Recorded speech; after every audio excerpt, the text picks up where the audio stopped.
Muy buenas noches, señoras, caballeros, bienvenidos al Gato al Agua. Yo sé que estas cosas no se estilan mucho, y menos en la tele, pero a veces conviene poner las cosas un poco en perspectiva para entender lo que está pasando, ¿no? Y sobre todo lo que puede pasar.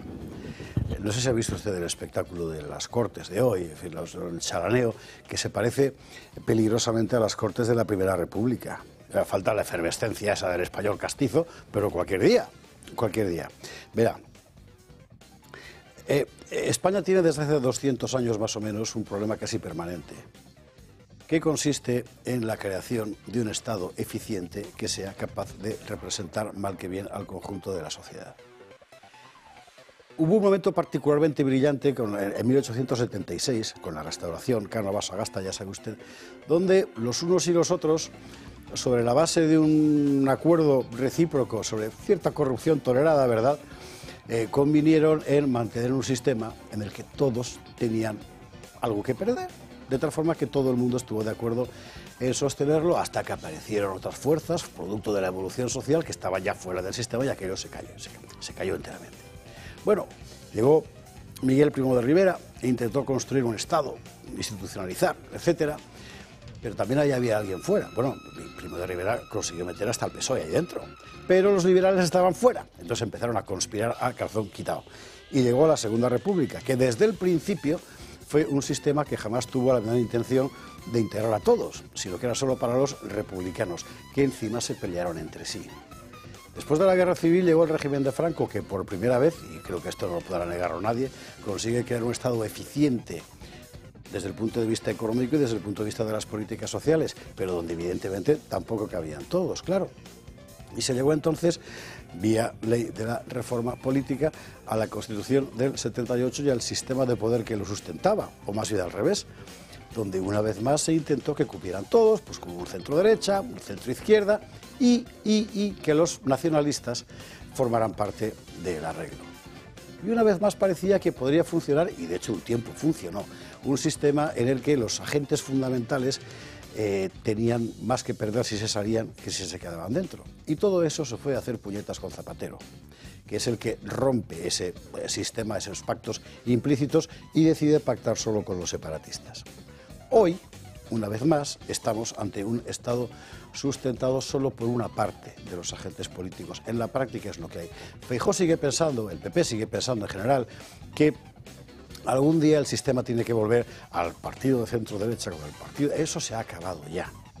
Ahora la situación en España es la de un sistema político donde se ha expulsado a una parte de la sociedad española, que es el PP y Vox, es el español de derechas, que mire usted por dónde, en las encuestas resulta que son la mayoría, pero en fin, para dejar solo un Estado que controla el Partido Socialista, sus clientelas de poder y los separatistas. Pero claro, ¿cuál es el problema? Podría funcionar, Podría funcionar si todos estuvieran de acuerdo en sostener el sistema. Pero no puede funcionar cuando tú pactas con gente cuya finalidad programática es romper el sistema, que es exactamente lo que está pasando en España ahora.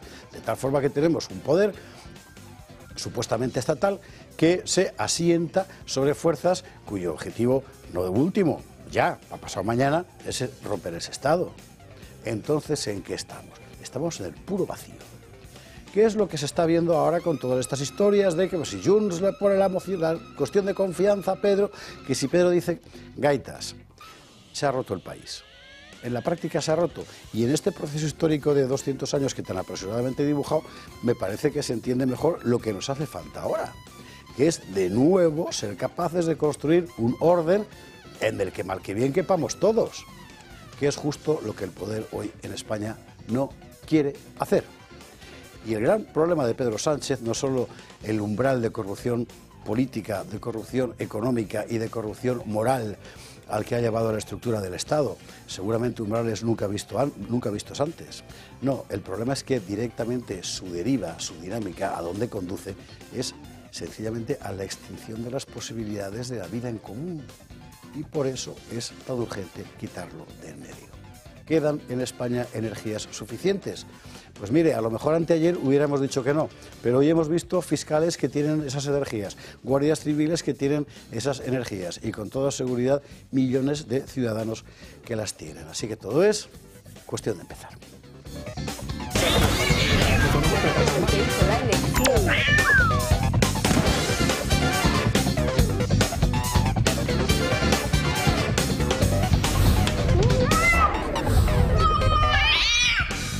21:50, 20:50 en las Islas Canarias. Hace un instante Pedro Augusto se ha dirigido a los extranjeros, así en general, a los extranjeros para pedirles que inviertan en España. O sea, anteayer los ha echado diciendo que si compran un piso les va a meter el 100% de impuestos. Ha salido, por cierto, en un montón de noticieros internacionales. Hoy dice, no, venid y sobre todo buscad a las familias, no a la rentabilidad, que es justo lo que el inversor busca. O sea, este chico yo no sé lo que tiene en la cabeza. Igual lo del hermano. Bueno, titulares, venga. A ver, lo del fiscal es gordísimo. Hoy en las declaraciones de los fiscales, la fiscal Lastra y el fiscal Salto, ha quedado en evidencia de una forma salvaje. Es decir, la conexión directa fiscal-filtración-presidencia, y así lo ha enunciado además el juez, es más que evidente. Lo lógico ahora es que se ha llamado a declarar a alguien de presidencia, claro. Y ese tío ahí sigue, agarrado a la turra. Hemos de hablar del caso David, porque el caso David va mucho más allá de la picaresca española. O sea, es todo cuanto ha aparecido sobre él en las últimas semanas es el retrato fehaciente de un impostor. Incluso igual averiguamos que ni es hermano de Sánchez, solo le imita la voz. Es impresionante, porque nada de lo que contó es verdad. Es increíble, o sea, nada. Bueno, lo veremos. Pasaremos por el Tribunal Constitucional para contar que el magistrado Macías ha sido apartado de la cuestión de la ley de amnistía. ¿Por qué? Porque se pronunció. Ello no obstante, los magistrados que formaron parte del gobierno de Sánchez, estos no han sido apartados. Bueno, ¿qué ha hecho el Constitucional? Sencillamente allanar el camino a Sánchez para hacer constitucional una salvajada como la ley de amnistía. Esa gente que está viendo usted ahí es la garante de los derechos constitucionales en España. ¿Quiere usted marcharse a Groenlandia? No lo haga porque llega Trump. Bueno, veremos. Denunciaba el otro día en X la diputada de Vox en Cataluña, María García Fuster, que usted la conoce porque ha aparecido aquí varias veces en esta mesa, una historia impresionante. El negocio de alojar menas. Una nueva forma de clientelismo político, gemela, por cierto, de esa otra forma de clientelismo que es el recibir ayudas para tutelar menores en determinados domicilios, y que es un auténtico escándalo. Vamos a contarlo, esto que levantó ayer María García Fuster, vamos a contarlo con detalle, va usted a alucinar. Y pasaremos por Israel también, por supuesto, pero ojo que tenemos noticia importante. Hablando de acusaciones populares, de esas que quiere quitar Sánchez, bueno, Liberum, que como usted sabe fue de los primeros en personarse en el asunto del COVID por el tema de las mascarillas, y a partir de ahí todo lo que ha aparecido, ¿verdad? Bueno, que sigue. Y sigue por algo que aquí todo el mundo ha preferido cerrar los ojos y los oídos, pero es muy importante. El informe de la subcomisión correspondiente del Senado de los Estados Unidos, donde manifiestamente enumera las irregularidades, las ilegalidades, las mentiras en torno a la gestión del COVID y todo lo que hay detrás, incluidos experimentos abiertamente criminales de eso que se llama ganancias de función. Bueno, pues mire, va Liberum y se querella contra Pedro Sánchez, se querella contra ella, pero aún más, porque se querella también contra las instituciones transnacionales de salud. Y en un instante estarán aquí Alexis Aneas e Inmaculada Jaén para contárnoslo. Es la Cámara de Representantes, no es el Senado, es la otra, que me está corrigiendo Alejo Vidal Quadras con plena precisión, porque usted sabe, en América el Congreso son todos, ¿no? Y luego está su Congreso, que es la Cámara de Representantes, y el Senado, que es otra historia. Y la subcomisión, efectivamente, es de la Cámara de Representantes. Es la que ha hecho el informe. Ya que estamos, muy buenas noches, Alejo, empiezo por ti esta noche. ¿Qué tal? Muy buenas noches, ¿qué tal? Así empieza por mí. Claro. Pero no sigue usted el orden ortodoxo. No eres tú el heterodoxo hoy, o sea que... Bueno, yo solo he hecho una precisión. ¿Qué tal? Pues bien, este resumen que ha hecho usted de 2 siglos de la vida española a uña de caballo, lo que estamos viviendo es algo dramático, ¿no? Más que dramático, trágico, ¿no? Y a mí lo que me entristece mucho y me alarma y me acongoja es que hay millones de españoles que no son conscientes de lo que está pasando, ¿no? Porque, vamos a ver, en esos 200 años, desde nuestro triunfo sobre Napoleón hasta hoy, ¿no? Pues hubo una serie de constituciones, ¿no? Y siempre fueron de parte. Siempre fueron de facción, efectivamente. Sí, siempre fueron de parte. La que realmente fue un intento que, por la época, ¿no? Porque hay que situarse siempre en la época. El presentismo es un vicio nefasto, que es juzgar el pasado con criterios de hoy. Eso es una cosa absurda. Bueno, pues en 1876, pues la Constitución de la Restauración canovista, pues estuvo bastante bien para la época, ¿no? Y la prueba está que duró tanto como la nuestra actual, que ya ha durado tanto como la de Restauración canovista, casi medio siglo, ¿no? Entonces,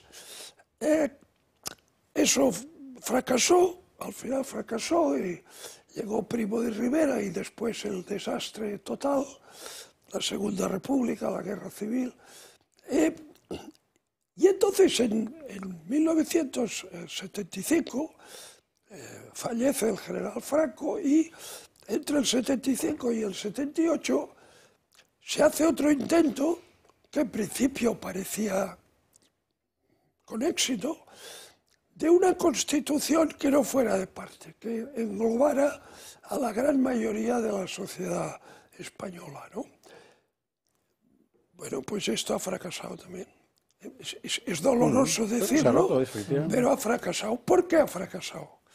Pues muy sencillo, porque los separatistas, los herederos del terrorismo y el propio Partido Socialista han roto el pacto de la transición. O sea, lo han dinamitado. La Constitución nuestra tenía una serie de fallos, ¿no? De inconsistencias, de grietas, porque cuando se busca el consenso de un abanico muy amplio, pues esto se paga siempre con que el resultado tiene vías de agua, ¿no? Pero bueno, es lo que yo digo siempre, una Constitución técnicamente un poco floja, administrada por personas, por políticos honrados, patriotas, inteligentes, bien formados, puede dar un resultado aceptable, ¿no? Y una Constitución técnicamente más lograda en manos de corruptos, idiotas, codiciosos, y da mal resultado. O sea que los dos grandes partidos, que son los que han desarrollado la Constitución del 78, pues no han cumplido su misión. Y por eso estamos como estamos, porque una cosa elemental en esta Constitución era que cuando uno de los dos grandes partidos quedase en minoría mayoritaria, en vez de acudir al apoyo de aquellos que quieren destruir la nación, tenía que haber hecho un acuerdo con el otro gran partido, un acuerdo a la alemana, ¿no? Digamos. Un acuerdo de mínimos, tampoco hace falta una coalición, simplemente hasta aquí voy a llegar. Sí, exacto, ¿no? O sea, igual que en la Restauración había el turnismo, que fue muy criticado, con razón, pero bueno, pues aquí que hubiera un acuerdo tácito, una convención no escrita.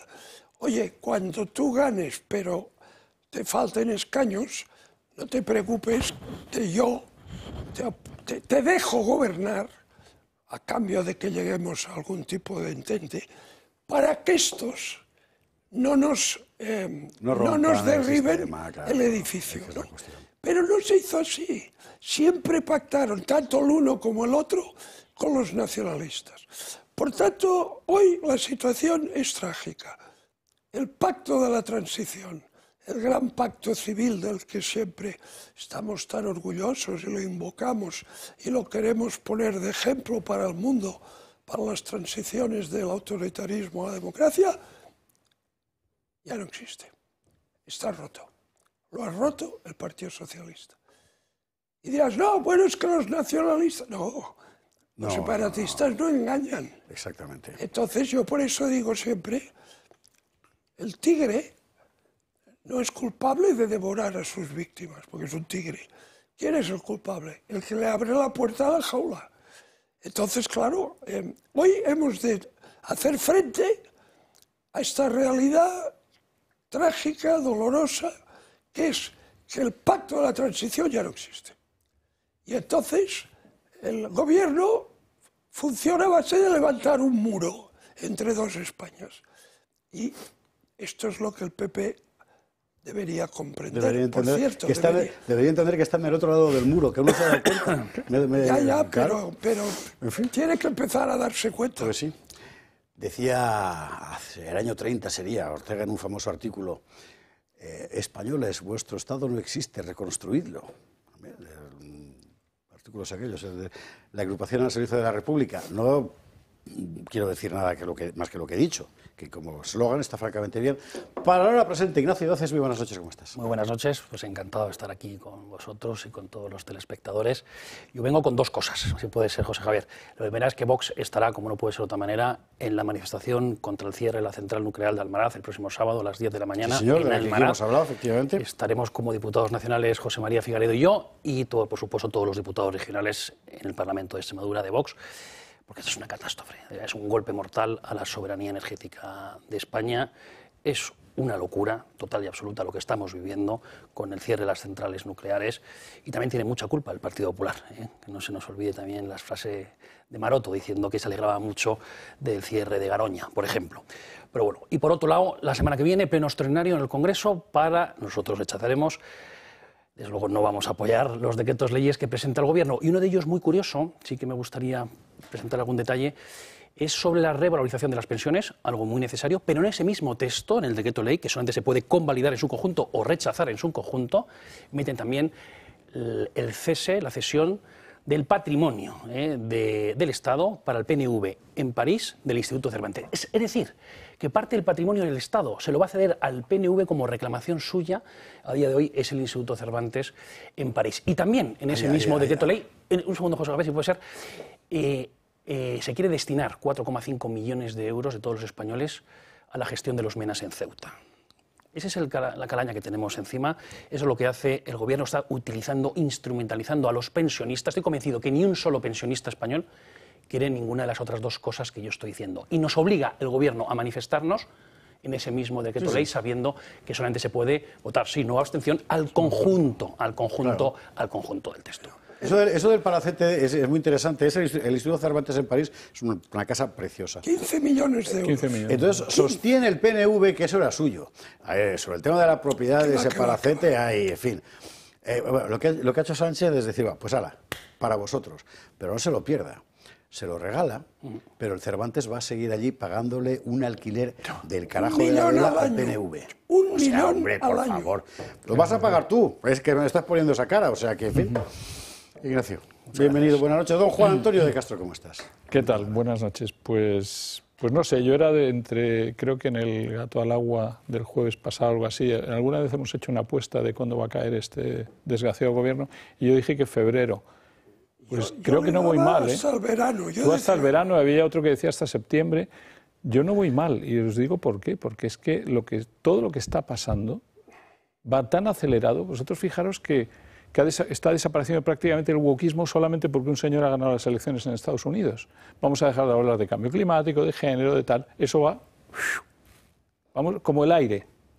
Bueno, pues aquí también, ese es quizá el punto optimista que yo daría esta noche, aquí también va a volar todo por los aires. Se lo va a llevar el viento. Se lo va a llevar el viento con la ligereza de una acumulación de tal cantidad de sinsentidos y de ilegalidades y de corrupción que va a estallar por algún lado. Se ve por las redes ya propiedades en Santo Domingo, misterios que hay por allá, la UCO investigando, todo lo que está pasando con el fiscal general, con Begoña, con la familia, con el hermano. Es una montaña, y tengo la impresión que esto va a estallar de un momento a otro. No lo veo tan largo como el verano, ni mucho menos, lo veo más bien pronto. Y como decías antes, hay valientes en nuestra sociedad, como fiscales, la UCO, y también seguramente jueces, ¿no?, que se empiezan a levantar cuando el Partido Popular no lo ha hecho. Y digo el Partido Popular porque es el principal partido de la oposición y es el que tiene la obligación de hacer algo gordo, ¿no? Y hemos llegado a un momento en el que, si están, como tú decías bien al principio, si se está rompiendo el sistema y están rompiendo la Constitución y el país, la gente, los juristas, los abogados, los fiscales, los jueces y ojalá la universidad y otros tendrán que hacer algo proporcional a la barbaridad que nos está ocurriendo. Proporcional. Y hasta ahora el Partido Popular no se ha atrevido a hacer nada proporcional. Y es el momento de pensarlo. Lo mismo digo de aquellos jueces que están en el Tribunal Constitucional y que forman parte de los famosos conservadores y que tienen en su mano parar la ley de amnistía en el Tribunal Constitucional y que no pasa. No tienen en su mano pararlo. No tienen más que levantarse y no aparecer el día de la votación. No hay quórum, se termina la historia. Claro que lo pueden hacer, pero lo pueden hacer si de verdad creen que es proporcional lo que van a hacer a lo que nos está pasando. Juan Antonio, bienvenido, buenas noches. Bueno, nosotros vamos a empezar enseguida a entrar en materia, pero antes tenemos muchas cosas que contar. Adolfo Albistur, muy buenas noches. Muy buenas noches, Esparza. Empezando por esto que nos traes. Pues empezando por esto, que ha sido más bonito. Un honor, un placer, un privilegio, un orgullo, no sé, los adjetivos que podría poner, haber recibido este martes pasado... Con orgullo y satisfacción. Con orgullo y satisfacción de la Real Academia Nacional de Medicina de España. ¡Ole! ¡Mira qué bien! Este diploma, premio a la información, comunicación y difusión de la salud. O sea, al final hay veces que sí que el trabajo se recompensa. Y además fue, aparte del acto, un acto muy, muy bonito, muy entrañable. Vino mi madre con 90 años, que había tenido una caída hacía poco y se había hecho mucho daño en el coxis y pudo llegar ahí la mujer, con lo cual sé que me está viendo. Un beso enorme a mi madre, a María Luisa. ¿Cómo se llama? María Luisa. María Luisa, y es de un Yepes. besazo de María Luisa de Yepes. Un besazo de todo el gato al agua. Y bueno, oye, me visitaron, estuvieron allí varios espectadores de Toro Televisión, cosa que me agradó muchísimo verles. Entre ellos quiero decir el nombre de Abilio Blázquez, porque de su hermana. Abilio y de su hermana, efectivamente. Oye, por favor, a Esparza, a Julio, salúdamelos a todos y evidentemente pues aquí tienes el saludo a Abilio, eres excepcional. Bueno, me dio porque su padre ha sido un médico muy, muy importante y bueno, ya comento que este sábado empieza el programa de Historia de Nuestros Médicos aquí en Toro Televisión, que tengo el gusto y el placer de dirigir. Y bueno, pues me lo dio por si podemos hacer algo, que seguro vamos a hacer algo por recordar a su... ¿Empiezas este sábado en el Toro Televisión, Historias de Nuestros Médicos? A las 9:30. ¿De la mañana? No, de la tarde, de la noche. Mejor, sí, porque esa... Sí, buena hora, justo antes de más se perdió el Cuba. Está muy bien, ¿eh? Y bueno, horario, este primer programa viene el doctor Pedro Guillén, que es un famoso traumatólogo de la Clínica Centro, y el siguiente programa tenemos al doctor Ismael García Recuero, que es jefe maxilofacial del Hospital Niño Jesús. Nos va a contar cosas también interesantísimas sobre los niños, ese hospital y tal. Y bueno, y aquí estamos para terminar con nuestros productos, que conocemos el guante, conocemos la rodillera, y yo no puedo permitir que mi amigo Alejo esté con dolor lumbar, teniendo yo el cinturón que le va a aliviar el dolor lumbar. Con lo cual, aquí tenemos el regalo para Alejo y que luego nos cuente qué tal le ha ido. Sí, te duele. No, es verdad que... Perdón, pero me ha hecho gracia. Pero perdona, es que tengo dolor de espalda. Lo ha dicho al llegar, sí. Desde hace 8 o 10 días, ¿eh?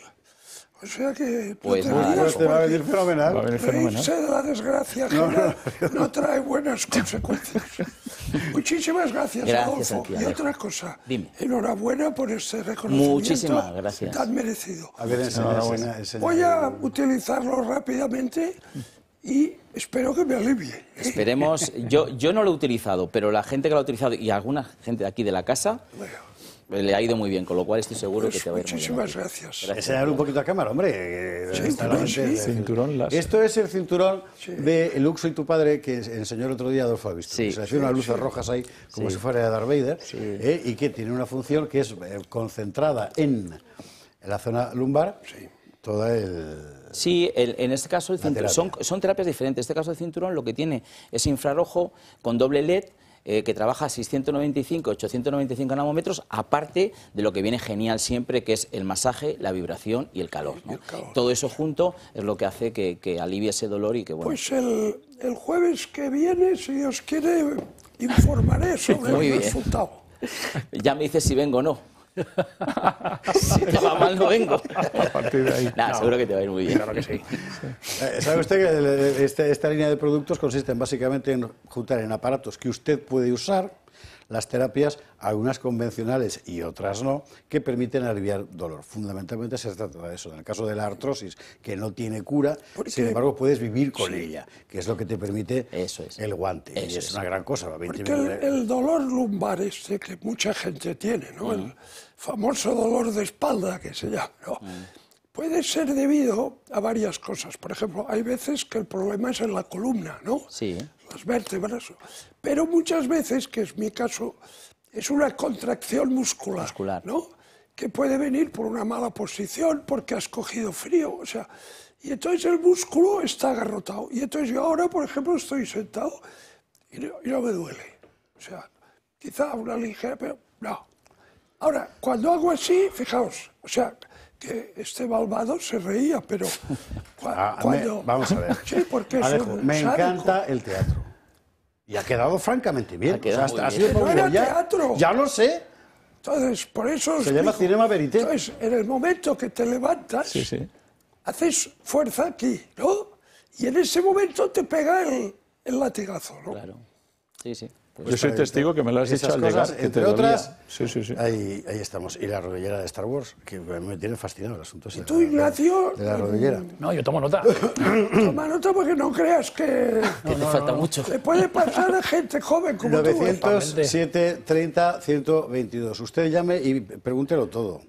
Si no hay nadie, o sea, si no coger el teléfono, no se preocupe porque le van a devolver la llamada. Y usted lo pregunta todo sobre cómo funciona, cómo se usa, etcétera. Es muy sencillo y como en todos los productos, sea Protege tu Vida, sea Mejorando tu Vida, la clave de la cuestión es que usted puede hacer en su casa lo que hasta hace poco solo se puede hacer en un hospital. Y usted pueda tratarse perfectamente esa artrosis que le obligaría a ir a un fisio, etcétera. Gente maravillosa que tiene todo nuestro respeto, ¿verdad? Pero usted lo puede hacer en casa unos minutos por la mañana para pasar el día y unos por la noche para dormir y mano de santo. Y nunca mejor dicho. Enseña la mano, enseña la mano. Aquí. Mano de santo. Mano de santo. Ahí. Adolfo, gracias mil. Gracias, Esparza. Bueno, mientras Alejo desembala el cinturón, nosotros nos vamos a la publicidad. A la vuelta, de inmediato, Alexis Eneas, Inmaculada Jaén. El asunto del informe norteamericano institucional, que es el único país que se ha atrevido a hacerlo, ¿eh? El único país que se ha atrevido a hacerlo sobre el coronavirus, su origen real y para qué. Y aquí es donde hay para echarse a temblar, ¿eh? Porque el uso militar del virus parece algo más que una suposición. Enseguida con nosotros, Alexis Inmaculada, Liberum, Publi, nos vemos. 22:16, 21:16 en Canarias.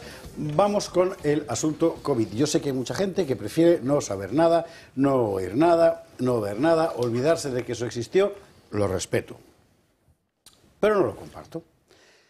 Porque si nos olvidamos de qué pasó, puede volver a pasar. Y de lo que se trata es de que los que lo perpetraron paguen en la medida de lo posible y que nadie más pueda volver a hacerlo. Porque lo que se deduce del informe del subcomité del Senado, de la Cámara de Representantes de los Estados Unidos, y es un largo informe de 2 años de comisión de investigación, es que alguien retorció deliberadamente la realidad, tomó medidas flagrantemente ilegales, en nombre de la salud se nos confinó, se nos obligó a una serie de mascarilla, etcétera, que era completamente anticientífico por algún motivo que realmente todavía está por ver, pero lo que sí que está claro es cómo empezó todo. Y del murciélago y el pangolín, olvídese usted. Y más cosas. Bueno, ¿se acuerda usted que cuando aquí empezamos a contar lo que estaba pasando, de repente alguien levantó la mano y era Liberum? Y Liberum dijo, pues mira, contra todo y contra... Les pusieron como hoja de perejil. Contra todo y contra todos, ellos marcharon al asunto. Y mire, o sea, no les llamaron en el comité este norteamericano, pues no sé por qué, pero deberían haberlo hecho. Vale, ese informe, ¿qué consecuencias tiene sobre la acción de quienes habían empezado a denunciar? Pues el El resultado son 365 folios de querella. Alexis Aneas, muy buenas noches. Buenas noches. Inmaculada Jaén, muy buenas noches. Muy buenas noches. Pues vaya querellón, ¿no? Claro, y lo primero que debemos de decir al respecto es que no nos hubiera gustado llegar hasta aquí. No era nuestro deseo ni nuestra intención el poner esta querella, pero como consecuencia de que el 4 de diciembre del año pasado la Cámara de Representantes de los Estados Unidos emite un informe definitivo de más de 500 páginas respecto de diferentes bloques relacionados con la pandemia, y el primero y fundamental, el origen del supuesto virus SARS-CoV-2, y la Fiscalía Española no ha tomado ninguna acción al respecto, la ciudadanía, la sociedad civil, hemos tenido que dar un paso al frente. Nos hubiera gustado haberlo hecho en forma de denuncia y no en forma de querella, pero estamos plenamente convencidos de que la Fiscalía no iba a abrir diligencias al respecto. Sabemos a lo que nos enfrentamos, sabemos cuál puede ser la decisión del Tribunal Supremo, pero el recorrido de esta querella es a largo plazo. Sabemos que en Estados Unidos están cambiando mucho las cosas en el ámbito de la salud.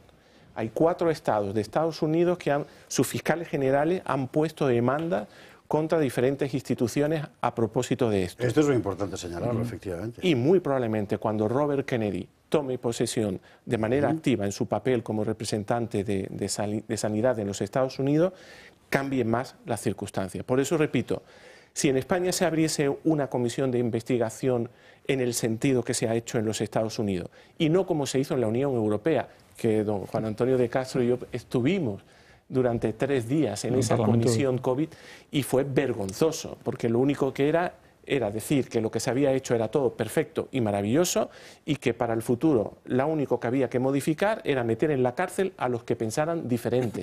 Eso fue lo que se dijo en la Comisión Europea.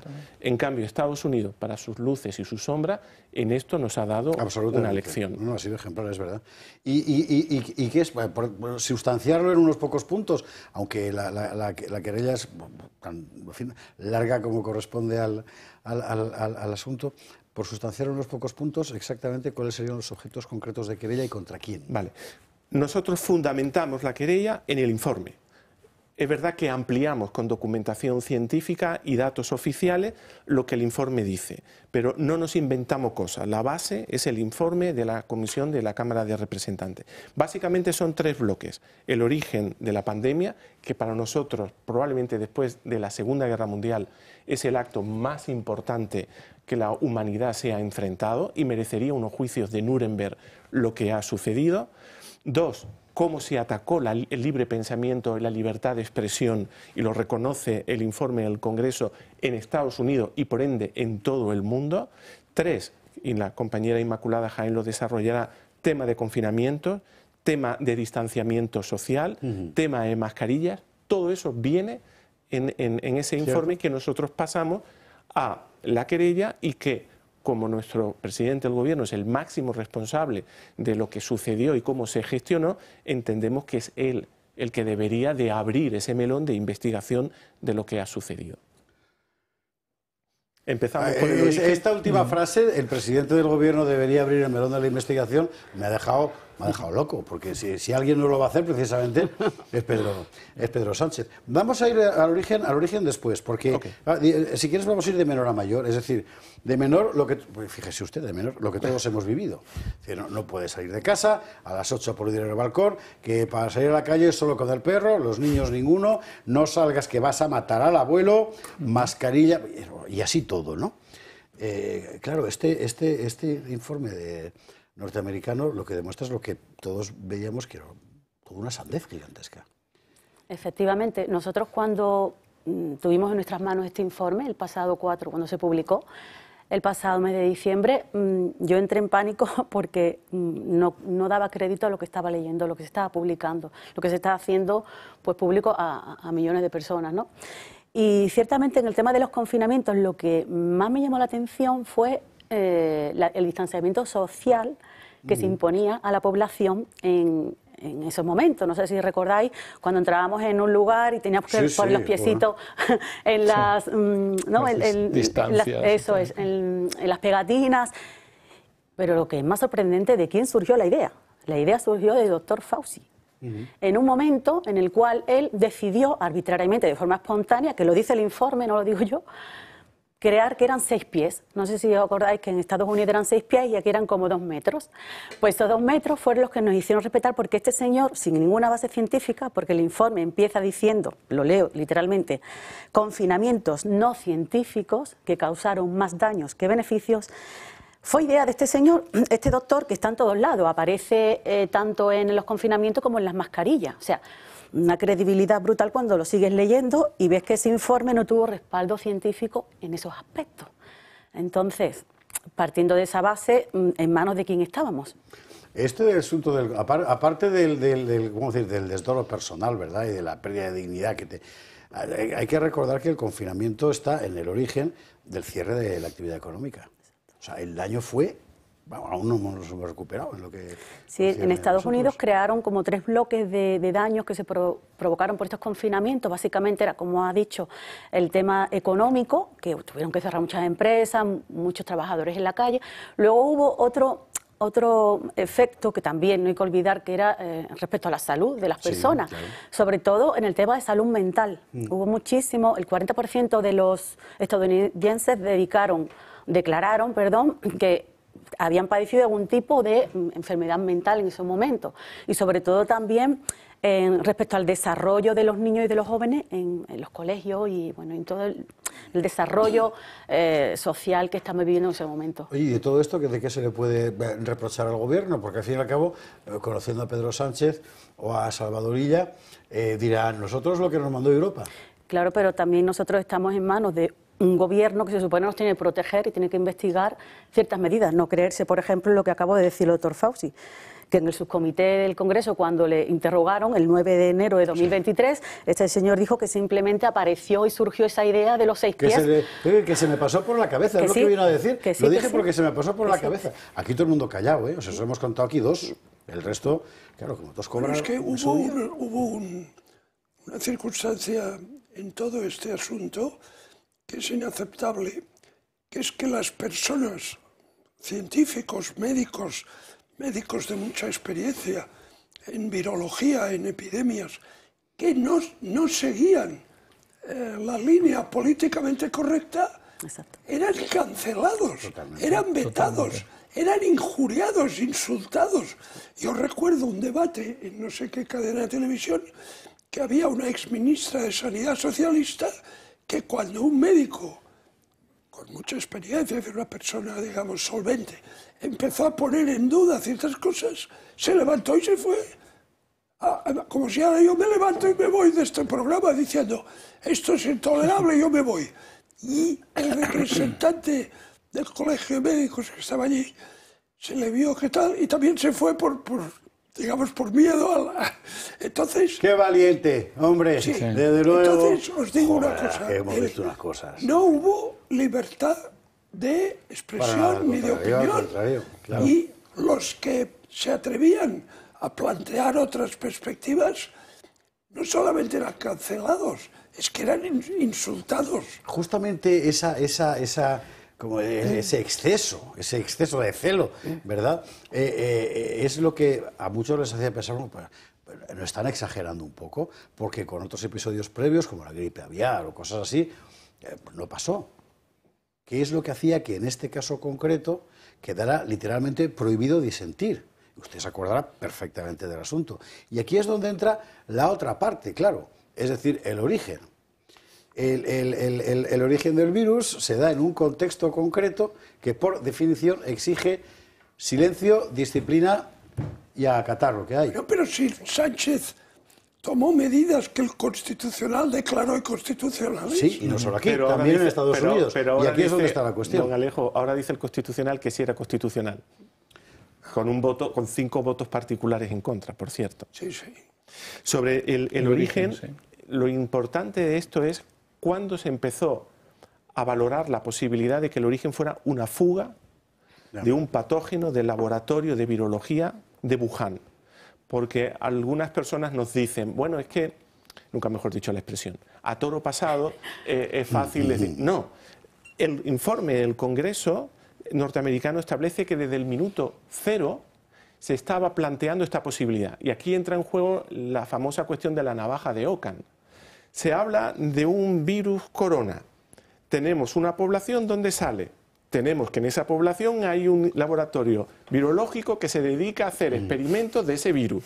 Tenemos ese laboratorio que tiene miles de murciélagos que se dedica a eso. Tenemos un laboratorio que desde hace años ha sido denunciado porque no era seguro y que tenía filtraciones. ¿Por qué negar, investigar al menos esa opción? ¿Por qué obcecarse en que fue una fuente natural que al día de hoy seguimos sin el animal reservorio? Es que no tiene sentido. Por eso, me gustaría leer lo que comentó en la declaración que hace ante el Congreso el exdirector de los CDC norteamericano, el Ministerio de Sanidad de los Estados Unidos.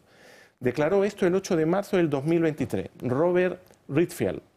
Desde los primeros días de la pandemia, mi opinión fue que ambas teorías sobre el origen de la COVID debían de examinarse de forma exhaustiva. Basándome en mi análisis inicial de los datos, llegué a creer, y sigo creyendo hoy, que es más probable que las infecciones del COVID fueran el resultado de una fuga accidental de un laboratorio que de un contagio natural.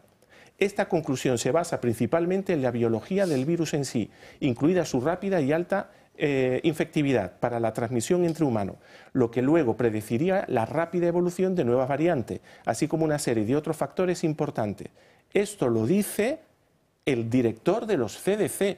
¿Cómo es posible que durante años lo que decíamos esto nos tildaran de negacionistas y de anticientíficos y de desinformar? Si lo decía el máximo responsable. Otro detalle es lo que decía el responsable de la CIA. La CIA. Mi evaluación informada ha sido y sigue siendo que una fuga de laboratorio es la única explicación creíble respaldada por nuestra inteligencia, nuestra ciencia, el sentido común, que el lado de la fuga del laboratorio sería de largo la más convincente, incluso abrumadora. Si el director de la CIA de los Estados Unidos dice que desde el principio esta era la vía de investigación, ¿por qué se ocultó a la ciudadanía esta realidad? Pero lo más sorprendente, don José Javier, es que no era que simplemente un laboratorio de experimentación de coronavirus en Wuhan se le filtrara o fugara un virus. Por cierto, abro paréntesis, las medidas de seguridad interna de este laboratorio para manipular el virus en directo no incluía uso de mascarilla. Qué barbaridad. Y yo digo, si manipularlo no hacía falta el uso de la mascarilla, es absurdo.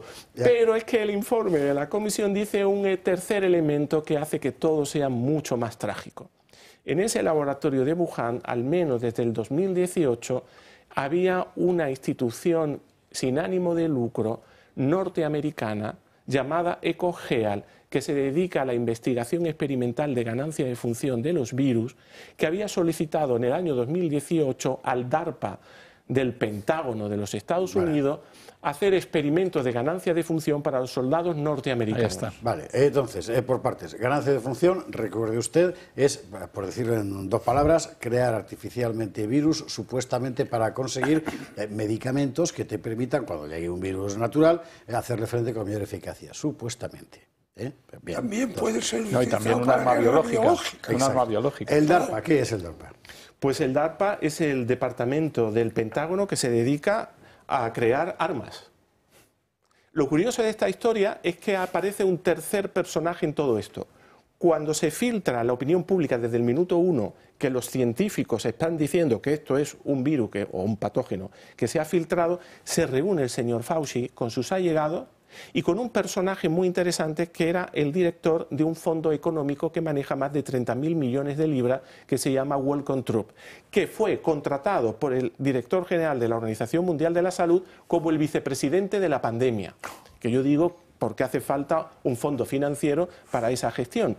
Este personaje, junto con Fauci y los de alrededor, dicen, y vienen los correos electrónicos donde ellos se hablan y las declaraciones, tenemos que parar como sea la teoría de la fuga. Y en horas hacen un estudio que se llama Origen para desacreditar la posibilidad de la fuga.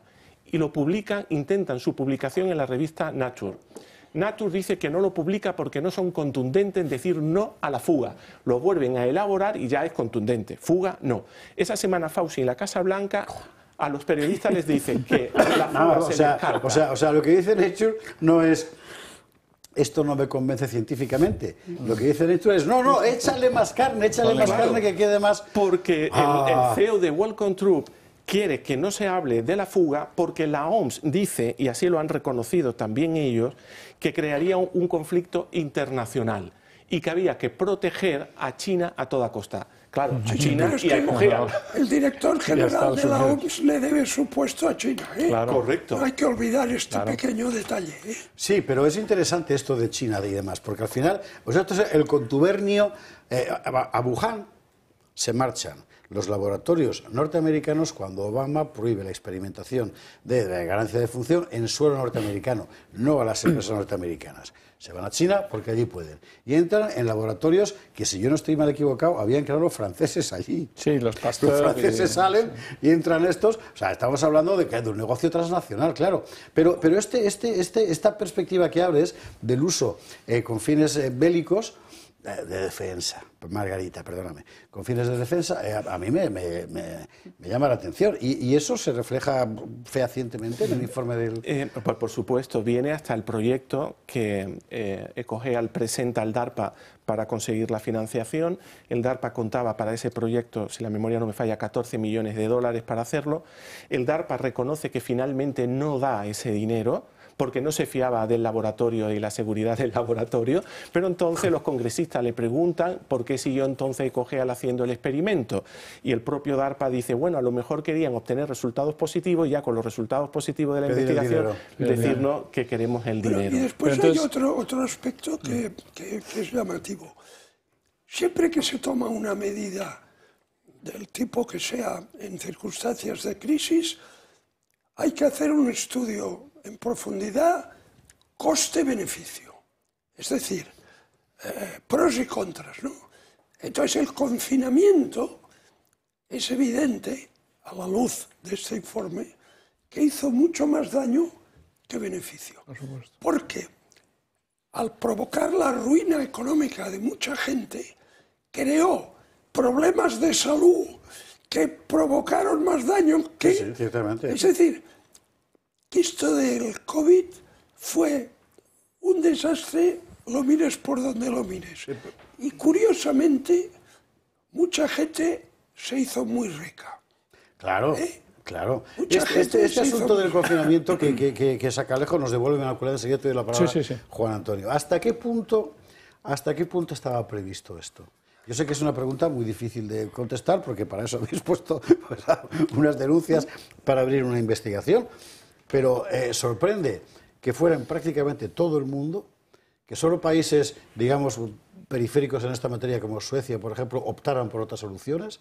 El resto, todo el mundo calcó el modelo que le venía de China, que le venía de la OMS, que le venía de Estados Unidos, que le venía de dónde. Concretamente, los confinamientos y las mascarillas, los mandatos obligatorios de las mascarillas, fueron en Estados Unidos los precursores, la CDC. Yeah. Y sobre todo la OMS. Era como que, además, hicieron criterios, que eso sí que en el informe vive bastante claro, hicieron cambios de criterios continuos sin base científica, tanto de confinamientos como del uso obligatorio, como se impusieron aquí en España, de las mascarillas. Incluso había algo que me llamó muchísimo la atención en el informe, que utilizaron, digamos, informes con datos sesgados a la hora de avalar este mandato obligatorio de mascarillas que en Estados Unidos además se impuso a los niños a partir de los 2 años. O sea, imagínate, aquí a lo mejor era a partir de 6 años, creo recordar, pues allí a partir de los 2 años. Incluso hubo un estudio que publicó la revista británica de un estudio que hicieron en Cataluña, en un colegio, en el cual, sorprendentemente, se hizo una valoración entre los niños que llevaban la mascarilla obligatoriamente con 6 años y los que no la portaban con 5 años porque no era obligatorio. Y los resultados fueron contundentes. Los niños que llevaban la mascarilla se contagiaban más que los niños que no la llevaban. O sea, hay informes que te caes de espaldas y están, el informe. digamos, pues, avalados por pares, ¿no? Como suele decir, que no tenían... Pero bueno, bueno, un poco... Sí. Bueno, Difícil de entender. O sea, Por pares y nones. yo lo más asombroso que me parece de todo esto, y lo hemos seguido muy de cerca y sois testigos que yo me preocupó siempre los preparativos. Bueno, hemos hablado del origen, hemos hablado de que todo esto tiene consecuencias. Aquí hay 7 millones, si no me equivoco, de personas muertas en el mundo. Estamos hablando de preparación, de reforzamiento de un virus que por reforzarlo va a hacer morir a la gente. Es que no nos podemos olvidar de eso. Y a mí me parece muy bien que el Congreso lo investigue, pero deben ser las fiscalías de los países los que vengan ahora a decir ¿quién ha organizado una investigación para reforzar un virus que ha hecho morir a 7 millones de personas? Porque a mí que se escape o no se escape ya es otro tema. Pero quiere decir que ha habido una mala organización, una pésima transparencia y una falta de ética absoluta en el mundo sobre qué se estaba haciendo en Wuhan, quién lo estaba haciendo, si estaba relacionado con defensa norteamericana o con quien sea francés o con quien me dé la gana chino. Pero el caso es que aquí ha muerto gente y eso es grave. Luego, los preparativos. Me imagino que no conozco todavía el informe, tengo muchas ganas de leerlo completo. Preparativos. Bill Gates anuncia en el 2015 que puede haber una pandemia. La OMS invierte en la OMS más que los Estados Unidos, el propio Bill Gates, en vacunas precisamente. Invierte en Moderna para investigar el ARN mensajero. Sí, claro, claro.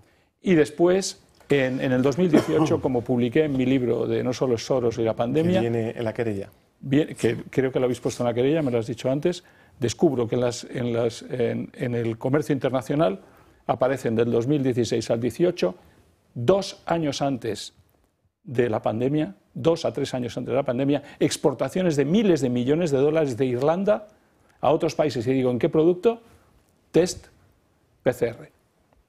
¿Por qué se venden casi 12.000 millones más de test PCR 3 años antes de la pandemia? Si juntas todos esos elementos, te sale una secuencia. Y el evento 201, efectivamente. Y el evento 201. Si juntas toda esa secuencia, sí, es mucho más seguramente, y lo iremos descubriendo, que esto. Pero lo que se ha querido tapar en el fondo es un movimiento y una investigación terrible, bacteriológica, y que ese virus que le ha entrado a todos, y a mí también me ha dejado el pulmón a 8 quintos, aquí 5 octavos, perdón, era una cosa fabricada por el hombre, seguramente para la guerra bacteriológica. Eso no entra en la querella, toda esta parte. Entra el post. No entra en la querella. Claro, El evento 201 sí. Sí. El evento 201. Que estaban todos. Si usted recuerda, el evento 201 lo sacamos aquí y nos llamaron de todo. Como todo el tiempo nos llamaban de todo, ¿verdad? Es esta especie de tenida que organiza el entorno del mundo Gates, pero estaba Hillary Clinton, en fin, todo ese mundillo, ¿verdad? Con para planificar un supuesto de una pandemia de alcance mundial. Simulacrum pandemia coronavirus, octubre de 2019, Manhattan. Se invita a 15 personalidades a jugar a un videojuego. Esas 15 personalidades, alrededor de una mesa de estaba la directora de inteligencia de los Estados Unidos, los CDC chinos, Banco Mundial, Fondo Monetario Internacional, Unión Europea, Organización Mundial de la Salud. Al terminar el videojuego, Simulacrum pandemia coronavirus, cada uno de ellos leía un manifiesto que le habían entregado los 3 organizadores, Bill Gates y Melinda Gates, y el foro de Davos, ¿vale? Y lo más interesante es que todo eso que dijeron que había que hacer en caso de una pandemia, el 1 de enero se empieza a practicarse. Pero hay otra cosa más interesante. ¿Quién hizo el videojuego? El videojuego lo hizo una empresa experta en ciberterrorismo de Moscú. Qué siniestro es todo. Siniestro total. Todo eso está en la querella. Un detalle, José Javier, el doctor Anderson, que participó en todo en el inicio de la pandemia en Estados Unidos para ver cómo se iba a gestionar, y le dicen lo de la fuga, tenemos que decir que no, hagamos un estudio inmediato que diga que no, dijo lo siguiente ante la comisión. Es una frase que él dice en uno de los correos electrónicos cuando se le dice hay que parar esto. Dice, estoy totalmente de acuerdo, aunque odio que se inyecte política en la ciencia, es decir, proteger a China, pero es imposible no hacerlo, especialmente dada la circunstancia. Y el doctor Collins dijo, de no defender a China, se produciría un gran daño potencial a la ciencia, porque ellos decían que si salía a público que estos laboratorios no son seguros, la opinión pública no se fiaría de estos laboratorios, sería el fin de este tipo de experimentos. Y hay que recordar que China está llena de laboratorios de la Fundación Gates. Sí. Llena. Hay que ver un mapa. Y además no es ningún misterio porque en la propia web de la Fundación, no sé si seguirá, pero en su día desde luego estaban. O sea que, bueno, vaya movida. ¿Quieres que te mande la querella? ¿La tienes? Es que me la mandas. ¿La puedo mandar a Juan Antonio? Para que claro.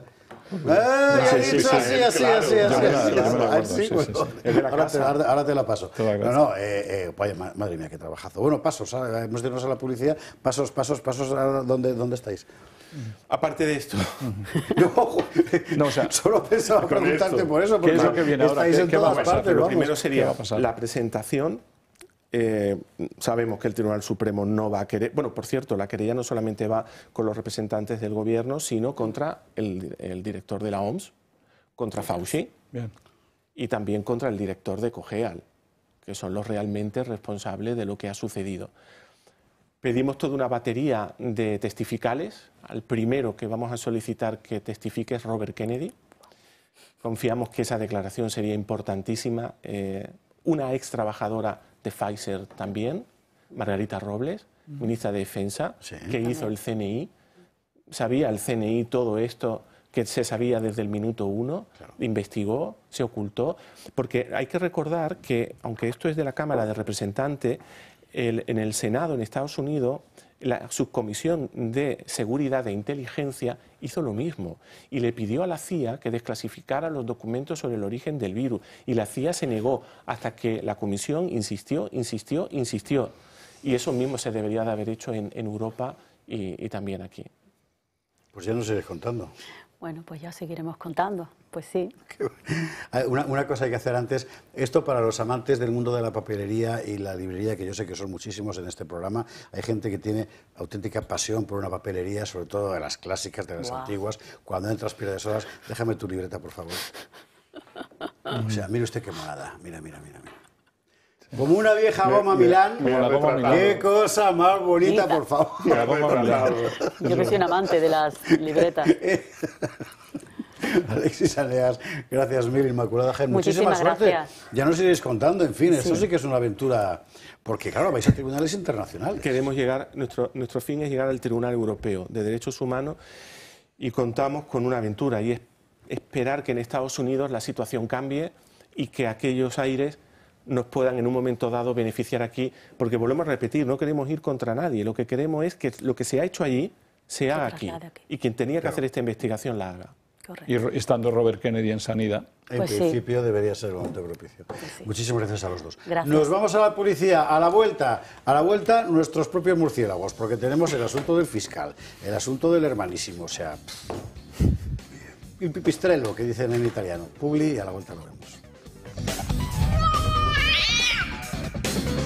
22:50, 21:50 en Canarias. Seguimos con nuestro sumario después de esta aventura fascinante en la que se ha metido Liberum y a ver a dónde nos lleva. Por cierto, creo que hay una cosa que no le hemos enseñado. En la portada del informe, creo que lo tenemos, ¿verdad? El del soldado y los murciélagos, lo tenemos. Mire lo que dibujan ahí. Es que es, o sea, unos soldados y unos murciélagos. Es que estamos hablando de lo que estamos hablando, ¿eh? O sea, aquí hay, pues mire, ¿sabe usted eso que dice que un conspiracionista es alguien que todavía no tiene razón? Bueno, pues exactamente esta es la situación. Bueno, vámonos a Israel porque hay novedad importante. No sé si es efecto Trump. Biden dice que no, que ha sido por él. El hecho es que se anunciaba un alto el fuego que está encontrando, por cierto, bastantes obstáculos, pero bueno, es evidente que todo el mundo está reposicionándose ante el inminente cambio de poder en Estados Unidos. Ahora mismo, a las 7 de la tarde, la situación en Oriente Próximo es la que nos cuenta Yago Soler. Es el corresponsal de Al Jazeera en Gaza. Se quita el casco, el chaleco y celebra el alto el fuego. Pero la alegría ha durado poco. Pese a la tregua acordada, siguen cayendo bombas de Israel en la franja. En las últimas horas han muerto casi un centenar de personas, entre ellas 21 niños. Tel Aviv aprovecha hasta el domingo para atacar, cuando tendría que entrar en vigor el acuerdo, pero Netanyahu aplaza la firma del documento hasta mañana, tras acusar a Hamás de cambiar cláusulas, algo que el grupo terrorista niega. Los expertos lo achacan a presiones de los más radicales del gobierno que quieren seguir la guerra. El acuerdo, de llegar a producirse, tendría 3 fases. En la primera habría un alto el fuego de 6 semanas. Los terroristas de Hamás liberarían a 33 rehenes y el gobierno de Netanyahu excarcelaría a decenas de presos palestinos y permitiría entrar ayuda humanitaria. Después vendría la fase 2. Se negocia el fin de la guerra. Hamás entrega todos los rehenes y los soldados hebreos abandonan Gaza. salvo en las fronteras. Y por último, se debatirá quién dirigirá Gaza y la reconstrucción de toda la franja, una tarea faraónica. Casi toda la población está desplazada y volver es difícil, ya que el 90% de las casas están destruidas por la artillería israelí. Apenas hay escuelas en pie, ni tampoco hospitales. De los 37 que había, solo 17 funcionan para 2 millones de personas que sufren graves problemas de salud después de 15 meses de guerra y hambre. Los cadáveres de gazatíes rozan los 47.000 y los heridos se cuentan por cientos de miles. 570 días de guerra tras el brutal ataque de Hamás, que ha dejado una franja de Gaza devastada y una población, señalan los expertos, que tardará generaciones en recuperarse mentalmente. Este acuerdo se ha logrado después de que Israel y Hamás se sentasen a negociar tras la mediación de Qatar y Estados Unidos. Desde Washington llega un acontecimiento pocas veces visto. 2 administraciones, la saliente y la entrante, remando en una sola dirección, que ambas se quieren colgar la medalla. El presidente Biden se va el lunes y quiere su capítulo en los libros de historia. Lleva meses presionando a Netanyahu, a la vez que mandaba armas que acababan matando a miles de civiles, algo que le provocó históricas protestas. A la pregunta de si es cosa suya o de su predecesor, Biden responde: ¿es una broma? Quizás las partes se apuraran después del anuncio de Trump de que si no se liberan los rehenes, Oriente Próximo sería un infierno.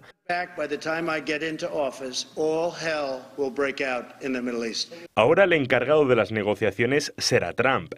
Él mismo dice que es el mayor defensor de Israel y que quiere seguir tejiendo relaciones entre los países de la región y su aliado hebreo, como los históricos acuerdos de Abraham.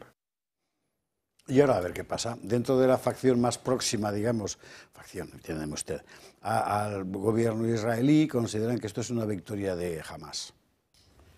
No lo sé. Los de Hamás están bastante contentos, me imagino que porque se acaban los bombardeos, claro. Y Netanyahu, por lo que cuentan, pues no estaba nada conforme con las condiciones de esto. Mire, no lo sé, porque cuando se ve un proceso de estos, todo el mundo empieza a colocar sus piezas en el tablero, ¿verdad? Y a ver qué es lo que puede sacar. De momento, así están las cosas. Bueno,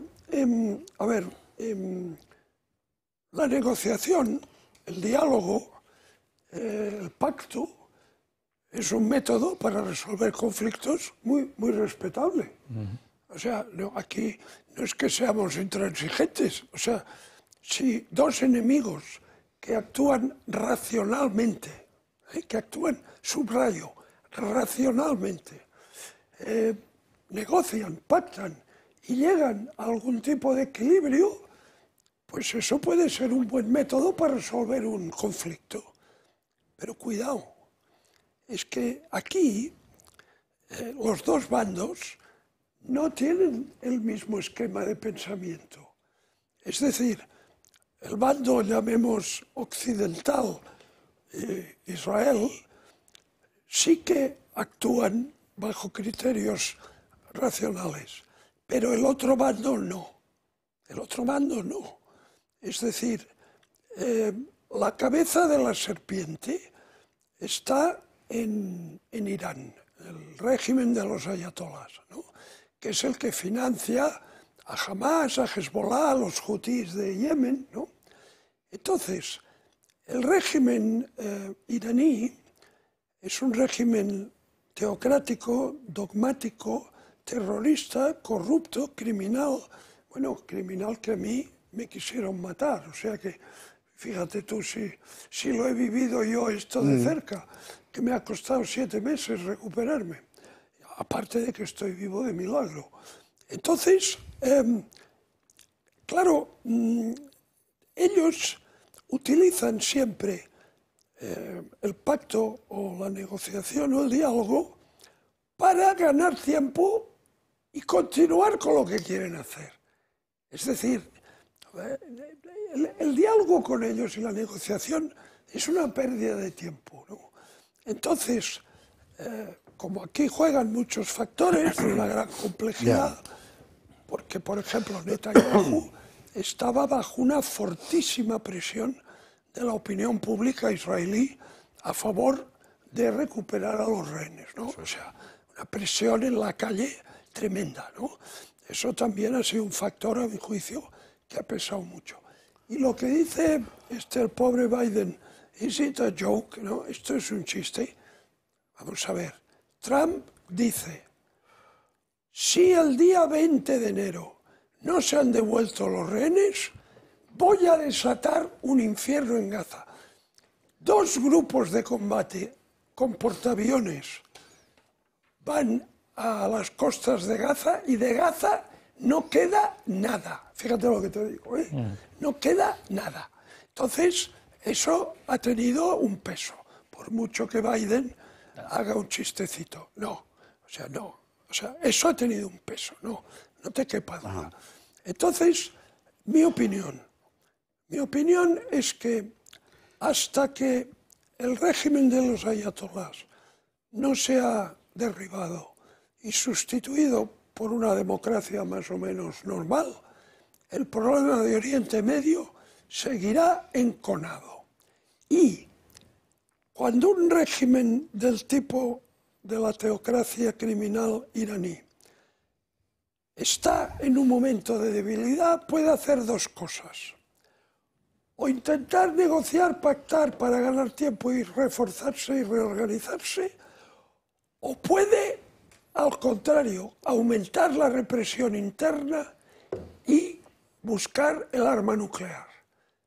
Mi opinión, conociendo al régimen y al líder supremo y a la Guardia Revolucionaria, mi opinión es que lo que van a hacer es, van a multiplicar, de hecho ya lo están haciendo, desde que está Peresquian en el poder, han ejecutado a 1 millar de personas, 1 millar en 5 meses.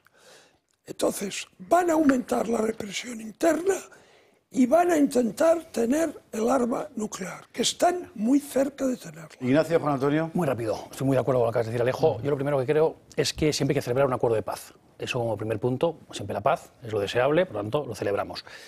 Mañana se ratifica en Israel por el Consejo de Gobierno, mañana viernes. Pero sí que creo que el que lo va a romper va a ser Hamás. Hamás es un grupo terrorista, así calificado por la Unión Europea, por Estados Unidos, por Australia, en fin, por el Reino Unido, es decir, por las naciones occidentales. Y estos son terroristas, claro, y si son terroristas, pues juegan al engaño, juegan al despiste, juegan al terror.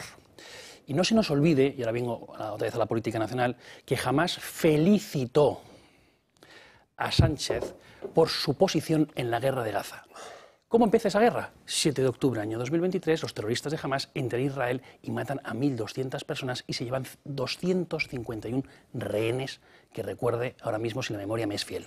Y son los que y Hamás felicita a Pedro Sánchez, al presidente del Gobierno de España, sobre nuestra posición, la posición de España, en este caso el Gobierno de España, sobre la guerra de Gaza. Una verdadera locura, una vergüenza nacional. Y es más, es que España ha estado destinando fondos para Hamás por medio de la UNRWA. Y nosotros hemos sido la única fuerza política en el Congreso de los Diputados, me refiero a Vox, que esto lo ha denunciado y ha hecho que se acabara el destino de ese dinero para UNRWA, que luego se lo daba directamente a Hamás, bajo la excusa de la ayuda humanitaria. Entonces yo creo que hay que celebrar el acuerdo, veremos lo que pasa, y mi intuición es que Hamás lo romperá porque es un grupo terrorista y está en esto, como has dicho muy bien, con Irán. A ver, sí, para hacerlo corto, estoy de acuerdo con vuestros planteamientos y en particular con lo que dice sobre Hamás. Todo esto empieza porque hay unos desgraciados que actúan de manera terrorista, matando, violando a más de 1.500 personas, ¿no? Y luego pues es todo lo que viene después. A ver, la paz llega normalmente cuando ya no se puede destruir las cosas más. O sea, seamos realistas. ¿Qué queda del territorio de Hamás? 90% destruido. Esto no podía continuar. Lo saben los vencedores y lo saben los vencidos. Entonces yo creo que llegamos a una paz por lógica, por inanición y porque no queda más que destruir. Ahora, había que entregar a los rehenes. Ahora vamos a ver qué pasa con los rehenes en los próximos días, en la segunda fase famosa y en la tercera. Luego, Estados Unidos tampoco puede, junto con Israel, estar en 14 frentes. Tiene que cerrar uno, tiene que cerrar dos, tiene que cerrar Ucrania pronto. Tiene 14, tiene el Líbano, tiene Siria, tiene Yemen, tiene Taiwán, tiene tiene 14, no puede estar en todo. Entonces también la lógica que empuja a que Biden y Trump ya pues vayan a cerrar esto. Yo creo que la única salida de todo esto son los acuerdos de Abraham. Es lo que iba bien cuando Hamás lo rompió. Es lo que estaba empezando a pasar. Por eso hicieron el ataque. Por eso hicieron el ataque. El ataque se hizo para romper los acuerdos de Abraham. Lo que hay que hacer es volver a traer los acuerdos de Abraham y llevar la paz y el multilateralismo. Pero lo que está claro también que tenemos que convencernos del lado occidental es que simplemente la confrontación no nos llevará a resolver un problema que no ha tenido solución en tantísimo tiempo y que hay que buscar una manera, porque el régimen de Irán caerá y caerá en regímenes. Lo que hay que intentar es multilateralismo, abrirse y tratar de comprender que en un futuro, no ahora, todo esto se le puede dar la vuelta y podemos entendernos en un mundo multipolar. Yo siempre pienso que no tiene el enconamiento, el enfrentamiento, no nos lleva a una solución duradera. Bueno, señores, y después hay otra cosa, que es que hay que entender la mentalidad del fundamentalismo islámico, que puede ser chiita o sunita, pero digamos, el islamismo, entendido como fundamentalista, ¿no? El Islam, que es un fenómeno mucho más amplio y mucho más heterogéneo, pero el fundamentalismo islámico, bien sea de los hermanos musulmanes o de los wahabitas, ellos tienen un esquema del mundo que no tiene nada que ver con el nuestro. Porque nosotros decimos Siria, Irak, Líbano, Jordania, esto. Ellos no, porque al fin y al cabo todos estos estados fueron creados por Occidente después de la Primera Guerra Mundial, que se pusieron a hacer líneas en un mapa. En el Tratado Sykes-Picot. Exactamente, en Londres y en París, ¿no? Ahí estamos. Entonces ellos, todo esto, no está en su esquema. ¿Cuál es su esquema? Su esquema es la umma.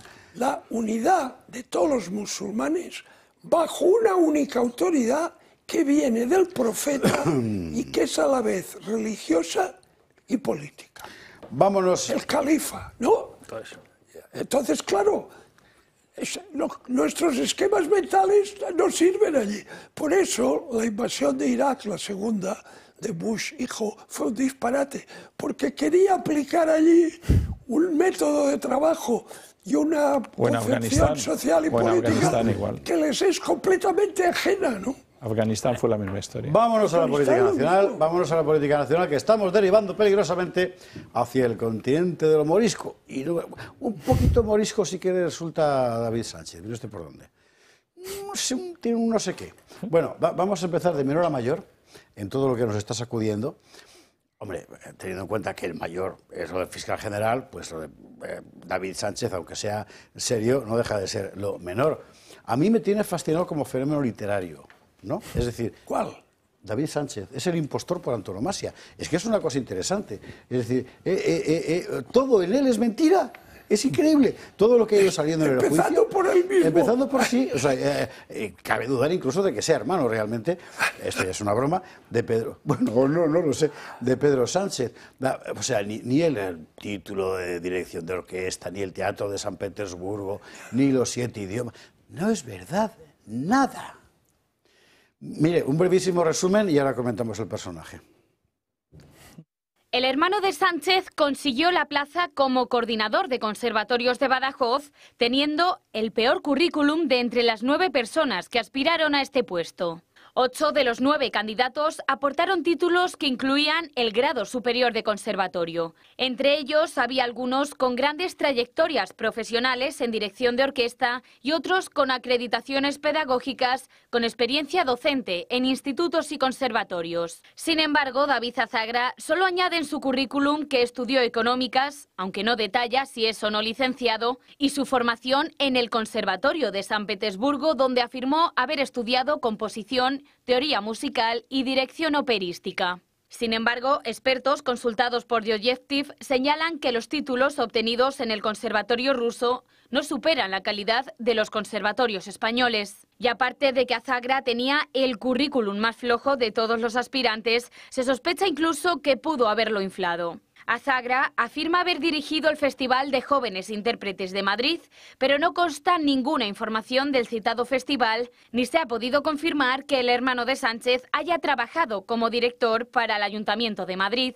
Entonces, ¿por qué la Diputación se decantó por David Azagra para ocupar el puesto de coordinador de conservatorios? De momento, todos son incógnitas y altos cargos de la Diputación pacense echan balones fuera. Los responsables del área de cultura en 2016 y 2017 atribuyen a sus inferiores el puesto de trabajo que desarrolla en la actualidad David Azagra.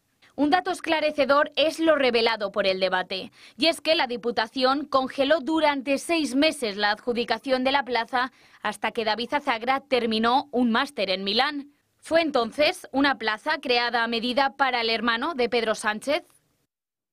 Y ahora a ver el título del máster, que igual era Masterchef, ¿sabe usted? Claro, en fin. Esto sería una chirigota de no ser por una cosa, lo de Hacienda. Lo de Hacienda. O sea, lo de la agencia tributaria protegiendo el fraude, en un país como España, donde pagamos más impuestos que nadie y donde el esfuerzo fiscal es sofocante, en un país donde hay un autónomo que se deja, en fin, distraído, 700 euros de un arreglo de jardín, le sacuden una multa de 8.000 euros. En un país así, que la agencia tributaria vaya a proteger, como ha protegido evidentemente el fraude de este tío, es para quemar a la agencia tributaria, oiga, ¿sabe usted? Y, por cierto, para que Vox llame a la María Jesús Montero a la comisión correspondiente del Congreso. Ya estáis perdiendo el tiempo. No, es que ya lo hemos hecho. Claro, José Javier, sí.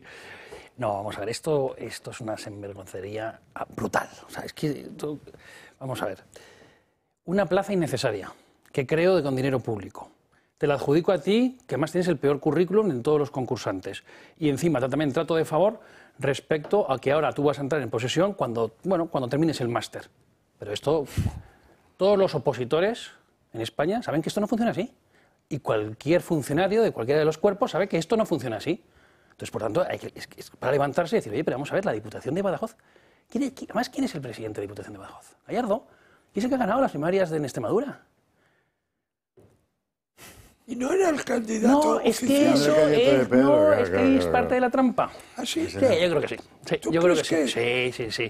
Es Gallardo realmente. La porque otra era el pretexto. El pretexto, efectivamente. Sí. Vamos, yo lo veo clarísimo. Esto es una venta de favores entre colegas de partido y con olfato político. Hay una cosa curiosa, de ellos, que es cuando le preguntan a la directora del conservatorio y a la funcionaria: oiga, usted, la juez, le dice, a la vista de los currículums de todos los aspirantes, ustedes dicen que el que lo hizo mejor en la entrevista... La entrevista personal, sí. Sí, fue el señor David Sánchez. ¿Qué preguntas le hicieron? Dice, no recuerdo. No recuerdo. Pero por favor... O sea, no, puede ser verdad, es que a lo mejor no recuerda. Pero la cuestión es que al final el baremo final depende de una entrevista personal. Digo, pues recuerde o sale usted de aquí a la cárcel, ¿no? Porque vamos. Y le pregunta a la funcionaria después, bueno, vamos a ver, esta entrevista que fue tan maravillosa que le dieron la plaza a él, a pesar de que los otros tenían currícula más sólidos. ¿Qué le preguntaron? ¿Cuál era el contenido de la entrevista? Uy, es que hace mucho tiempo, no me acuerdo. O sea, es grotesco. Sí. A mí además, es grotesco. Sí, a mí me entristece que esto no creo, esto lo hemos visto ahora y ha surgido y ha salido al descubierto. Pero ¿cuántos más no habrá? Casos en nuestra querida España, ¿no? Y qué pena que no tengamos la seriedad académica, seguramente en muchas diputaciones, en muchos concursos y tal, de tener en cuenta la capacidad y la formación de las personas, ¿no? El contar que, no sé, estoy pensando en, me vais a decir siempre que cito a Estados Unidos, a Alemania, a Inglaterra, que tienen universidades muy serias, que cuando haces una oposición tienes que presentar auténticamente, transparentemente tus capacidades. el hecho de que sigamos aceptando y solamente nos pongamos enloquecidos Puedes aquí. citar a España hace 15 años, ¿eh? Sí. O sea, esto era inimaginable. Esto era inimaginable. Incluso en el caso el de hecho un de que no enchufado, cuentes ni en una oposición el talento y la formación de la persona que llega. O sea, eso te entristece bastante. Y luego de Hacienda, tenéis toda la razón, y uno de los temas que están saliendo ahora es que por lo visto Hacienda le ha contado bastante el hecho de que tenía en propiedad un piso en el extranjero. Ah, yo no sabía que por lo visto si tienes un piso en el extranjero, claro, Hacienda es más laxa así con tu residencia fuera. Ahora mismo de asesores fiscales, ahí que van todos, bravo. Mira tú por dónde, ahí nos acabo vamos. de encontrar una forma de escaparme. Hay que decírselo a todos los amiguetes que quieren evadir dinero en este país. Bueno, atención a la siguiente parte de la trama, que va a ser la conexión. David, domicilio, chofer de Pedro, trama de hidrocarburos.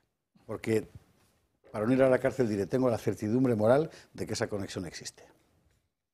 Y la trama de hidrocarburos va creciendo, creciendo, creciendo, creciendo, y ahora mismo es, en fin, bueno, pero hay que hablar del fiscal. Hay que hablar del fiscal, y como de esto hay que hablar con calma, porque si de todo este follón de la corrupción sanchista alguna de las piezas pone en quiebra el Estado de Derecho, es precisamente el fiscal. De esto hay que hablar con mucha calma, y lo que ha salido hoy en el Tribunal Supremo es para no creérselo.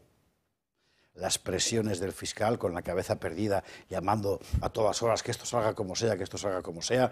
El fiscal Salto en cuestión, la fiscal Lastra, los dos, por cierto, han estado absolutamente profesionales. Este hombre, como diría Alejo Vidal Cuadras, le cojo la frase a él, una pareja de la Guardia Civil. Es lo que hace falta que reciba en su casa esta noche. Bueno, vámonos a la publi, que hay que hacer la pausa y a la vuelta hablamos con tranquilidad de este asunto y de una derivada.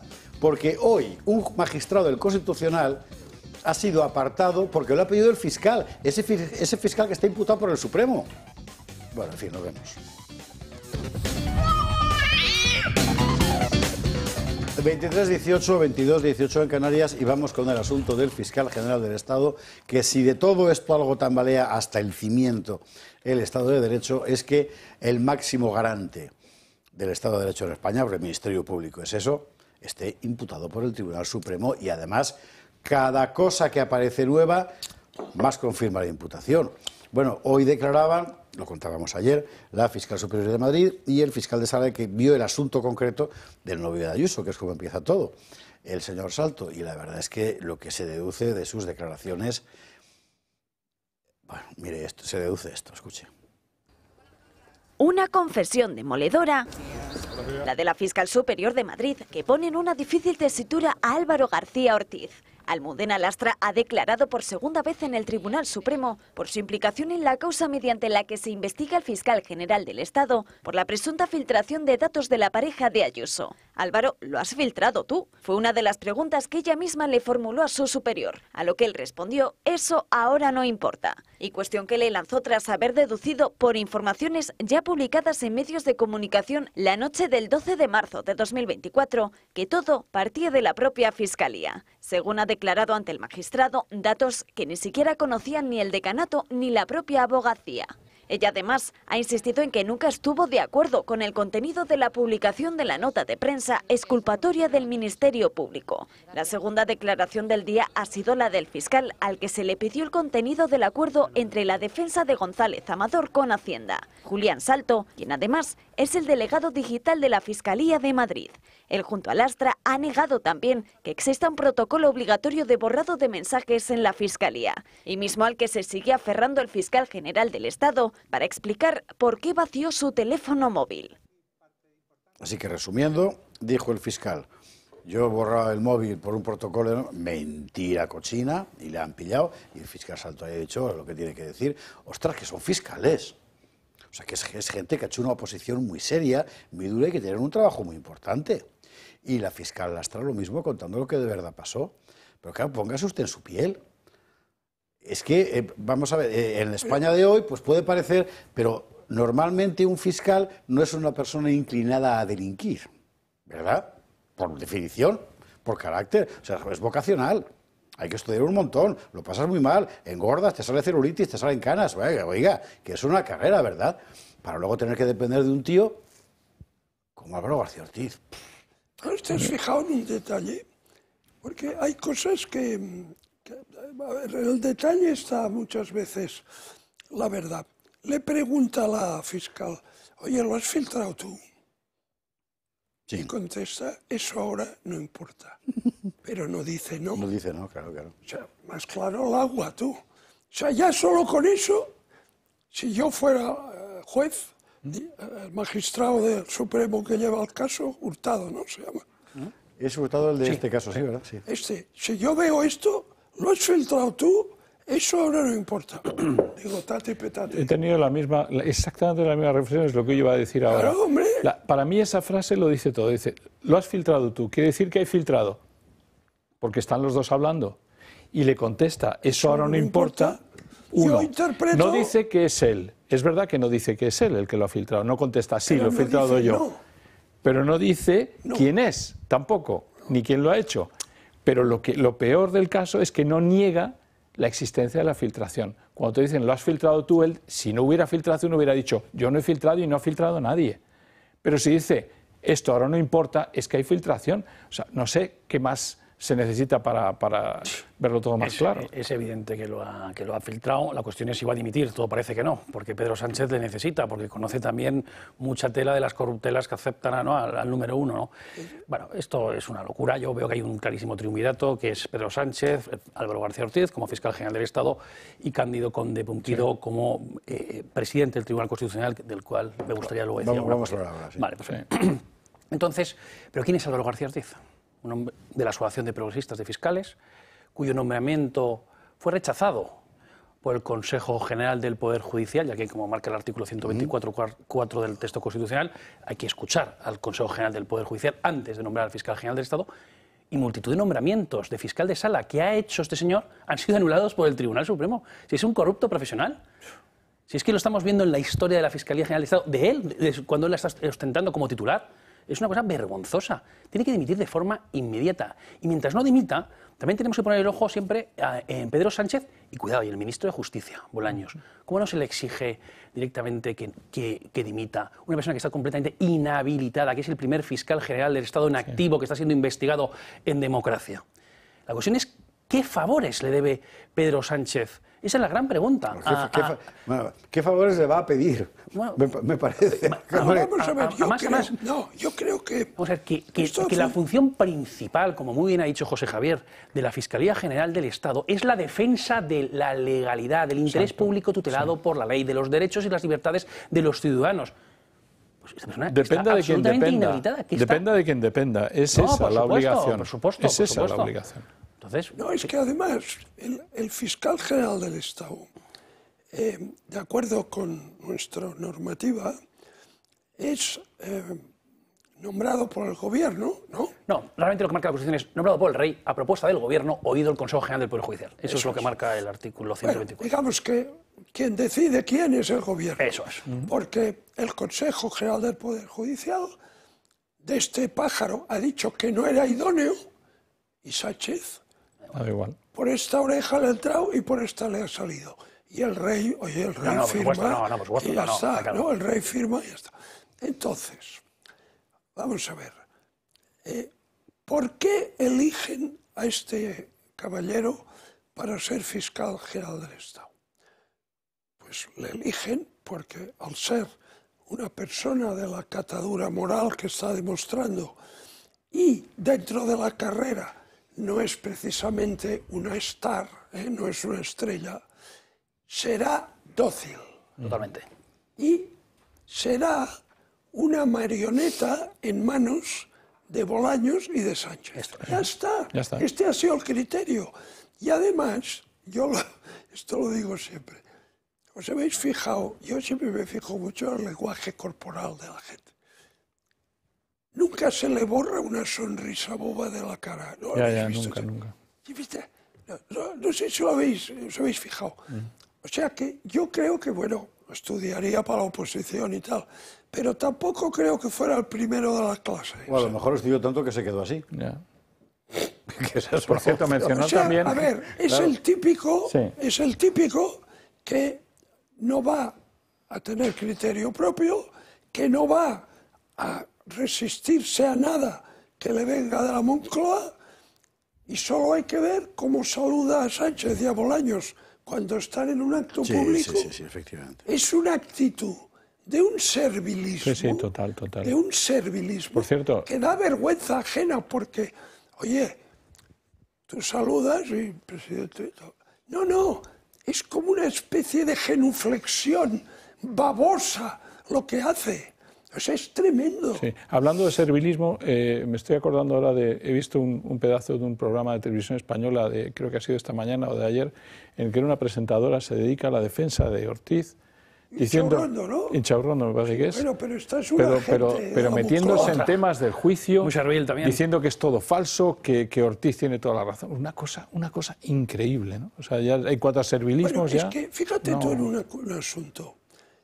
La televisión española es la primera cadena pública, la más importante de todas, y la pagamos con nuestros impuestos, ¿no? Claro. Bueno, entonces esta señora Inchaurrondo es la conductora de un programa, de gran audiencia donde se analiza la actualidad política, económica y social. Bueno, esta señora, como periodista en la cadena pública por excelencia, que es la televisión española, el Canal 1, la primera cadena, ella cuando modera un debate de una mesa, ¿no?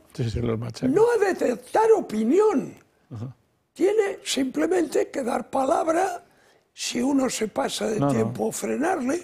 Si uno dice una cosa muy subida de tono, decir, oye, ten cuidado. Pero ella no tiene que dar opinión. Bueno, pues lo que hace es que cuando entrevista a alguien de Vox o del PP, cada pregunta es típicamente inductora de la respuesta. Y segundo, cuando modera el debate o la mesa de análisis, ella sienta la posición, pero tú no eres la que has de sentar la posición. Totalmente de acuerdo, Alejo, pero es que el Consejo de Administración de Radio Televisión Española está también copado por el Partido Socialista y los separatistas. Esto es lo que hicieron el día de la catástrofe de Valencia. Exacto. Eso es lo que estaban ellos, en nombrar a los nuevos consejeros del Consejo de Administración de Radio Televisión Española, que son socialistas y separatistas, que son los que tienen la mayoría, así lo han decidido. Y mientras moría la gente. Pues sí, efectivamente, son muñecos, y la verdad que es una locura, pero eso es lo que estamos. La televisión española, lo de la pluralidad, el pluralismo político, la independencia, la imparcialidad, son conceptos que no entran en su cabeza, ¿verdad? Están en la guerra total y absoluta, y por supuesto utilizan el canal público de televisión en ese frente. El grado de deterioro institucional ha llegado a un punto ya que es difícilmente superable. Pero además, Van a por otra cacicada más. A dar un canal al Grupo Prisa. Que ya están diciendo que se lo va a dar al Grupo Prisa. Es decir, que ya han negociado con el Grupo Prisa cuáles son las bases de la convocatoria para que el adjudicatario de uno de los canales, ahora en el mes de abril-mayo de este año, se lo puedan dar a ese grupo tan independiente, ¿no? Cuyas noticias son manejadas también con tanta independencia. Se le están dictando las noticias al Grupo Prisa directamente desde el Palacio de la Moncloa. Bueno, pues este caballero, el fiscal general del Estado, es el que pidió que se apartara del estudio sobre la ley de amnistía en el Tribunal Constitucional al magistrado Macías. ¿Por qué? Pues porque había hecho unas declaraciones en su momento, ¿verdad? Bueno, no solo unas declaraciones, sino que además él tomó una resolución respecto a la propia ley de amnistía, ¿verdad? Campo no había sentado ¿qué pasa? posición. Que en el Tribunal Constitucional hay otras dos personas, una que ha sido ministro de Justicia, otra que ha sido funcionaria, alta funcionaria de la presidencia del Gobierno, cuando esa ley se gestó. Y a estos, sin embargo... Pero Campo nunca dijo nada de la amnistía, ¿no? Yo creo que sí, ¿eh? Sí, se posicionó en contra. Sí. Se posicionó en contra cuando era ministro. Y ese nada. Yo he visto vídeos de Chus Montero... De Carmen Calvo. Contra la amnistía, efectivamente. ¿Quién más? Espera. De Campo. Claro. Jurando por sus muertos. De Marlaska. De Marlaska. De Marlaska, jurando por sus muertos que no habría amnistía, porque era inconstitucional. Claro. Esto lo hemos visto todos. Entonces, el que ahora estén todos por la amnistía es de una desfachatez. No, pero eso es decir, no lo tenían todo controlado. Ya sabéis que los magistrados del Tribunal Constitucional están nombrados 4 por el Congreso, 4 por el Senado, 2 por el Gobierno y 2 por el Consejo General del Poder Judicial. Aquí lo que pasa es que dices, bueno, si Macías hizo unas declaraciones o presentó un informe cuando era vocal del Consejo General del Poder Judicial, muy duro canta la amnistía, en el año 2024, en marzo, porque él es magistrado del Tribunal Constitucional desde julio del 2024, entonces ya le inhabilita y por tanto tiene que ser recusado, es decir, que no puede participar en las deliberaciones sobre la ley de amnistía. Esos informes son del mes de marzo. La amnistía es una ley de junio. Eso por un lado. 2. Otra magistrada que se manifestó contraria a la ley del aborto, luego pudo participar. Pero hay una cosa mucho más gorda. Conde Pumpido fue fiscal general del Estado. Hizo un informe a favor también de la ley del aborto de Aído. Hizo un informe a favor de la ley del aborto cuando era fiscal general del Estado, rubricado por él. Y no se apartó de la votación. Y no se apartó de la votación en el recurso de inconstitucionalidad contra la ley del aborto. A mí me parece que eso es un acto también de prevaricación. Es decir, yo sí puedo estar cuando yo sí que me manifesté con un informe propio en la Fiscalía General del Estado, en la resolución de un recurso de inconstitucionalidad, eso sí, Macías no. Bueno, yo creo que la oposición ha recibido esto con bastante malestar, como es lógico. Cuca Gamarra incluso se ha entendido lo que ha dicho Cuca Gamarra, lo escuchamos. Esta recusación viene promovida por el fiscal general del Estado. ¿Y quién controla al fiscal general del Estado? El Gobierno, ¿no? Es curioso cómo han manejado las mayorías para que al final, interviniendo en la conformación de las mayorías y a través de una recusación que impulsa la Fiscalía, apartar a quien había sido designado como ponente de todos estos recursos. Una vez más, han puesto también al Tribunal Constitucional al servicio del Gobierno. Santiago Abascal, por su parte, cierro ya con esto, Santiago Abascal publicaba esto en redes sociales. El Tribunal Constitucional de Conde Pumpido y Sánchez aparta un magistrado contrario a la ley de amnistía del pronunciamiento del Tribunal Constitucional sobre la propia ley de amnistía a petición del fiscal general, es decir, a petición de Sánchez. Van a delito por día y nada de esto hubiera sido posible sin la colaboración inestimable del Partido Popular, que pactó los jueces del Tribunal Constitucional. Exactamente. Puedo dejar un apunte aquí. Año 2017. Se van a designar los magistrados del Tribunal Constitucional por el Senado. Tiene más del doble de senadores el PP que el PSOE. Más del doble de senadores. Pues al final llegan a un acuerdo, estos que son unos genios, efectivamente pactando el PP, y pactan 2-2. 2 para ti, Partido Socialista, 2 para mí, con el doble de senadores. El Partido Popular. Y ahí nombran a Cándido Conde Pumpido. Ahí está.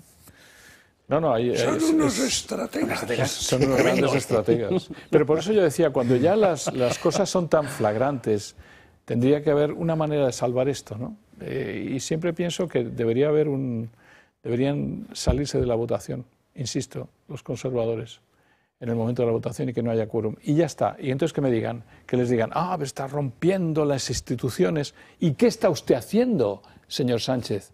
¿Está usted rompiendo todas las instituciones y me dice a mí ahora que rompo esta institución? Tendría que haber una rebelión. Es que tendría que haber alguien que se atreva. A ver, tenemos un problema. Si no. Tenemos un problema gravísimo, que es que tenemos un gobierno de España que actúa contra España. Pues por eso. Entonces, esto, claro, es un problema de difícil solución, ¿no? Porque es como, afortunadamente hay muy pocos casos, ¿no? Pero alguno hay, de madres desnaturalizadas, que se dice. O sea, madres que maltratan a sus hijos. Son casos rarísimos, pero los hay. Claro, y no hay más solución que quitarle el niño, o sea, ¿no? Porque si no lo mata, ¿no? Entonces, cuando una nación está gobernada por un agente que actúa contra la nación, esto es una contradicción irresoluble, ¿no? ¿Y qué pasa? Que el principal partido de la oposición, en su labor de control y alternativa al gobierno, de oponer resistencia a las tropelías del gobierno, de formular políticas alternativas para que la gente tenga una esperanza, no se ha enterado de la gravedad de la situación. Ahí está. Porque fíjate que cuando sale el propio Alberto Feijóo, cuando sale la Cuca, cuando sale este chico, el Samper, ¿no? Oye, business as usual. As usual. O sea, dan sensación de normalidad, Por vamos eso, a decirlo así. Claro, ellos no lo van a romper. O luego, sea, es que tú claro, tienes que decir, no, mire, a ver, es que lo de... Y después tienen una falta de habilidad táctica, porque están dedicados el 90% del tiempo al tema de la corrupción.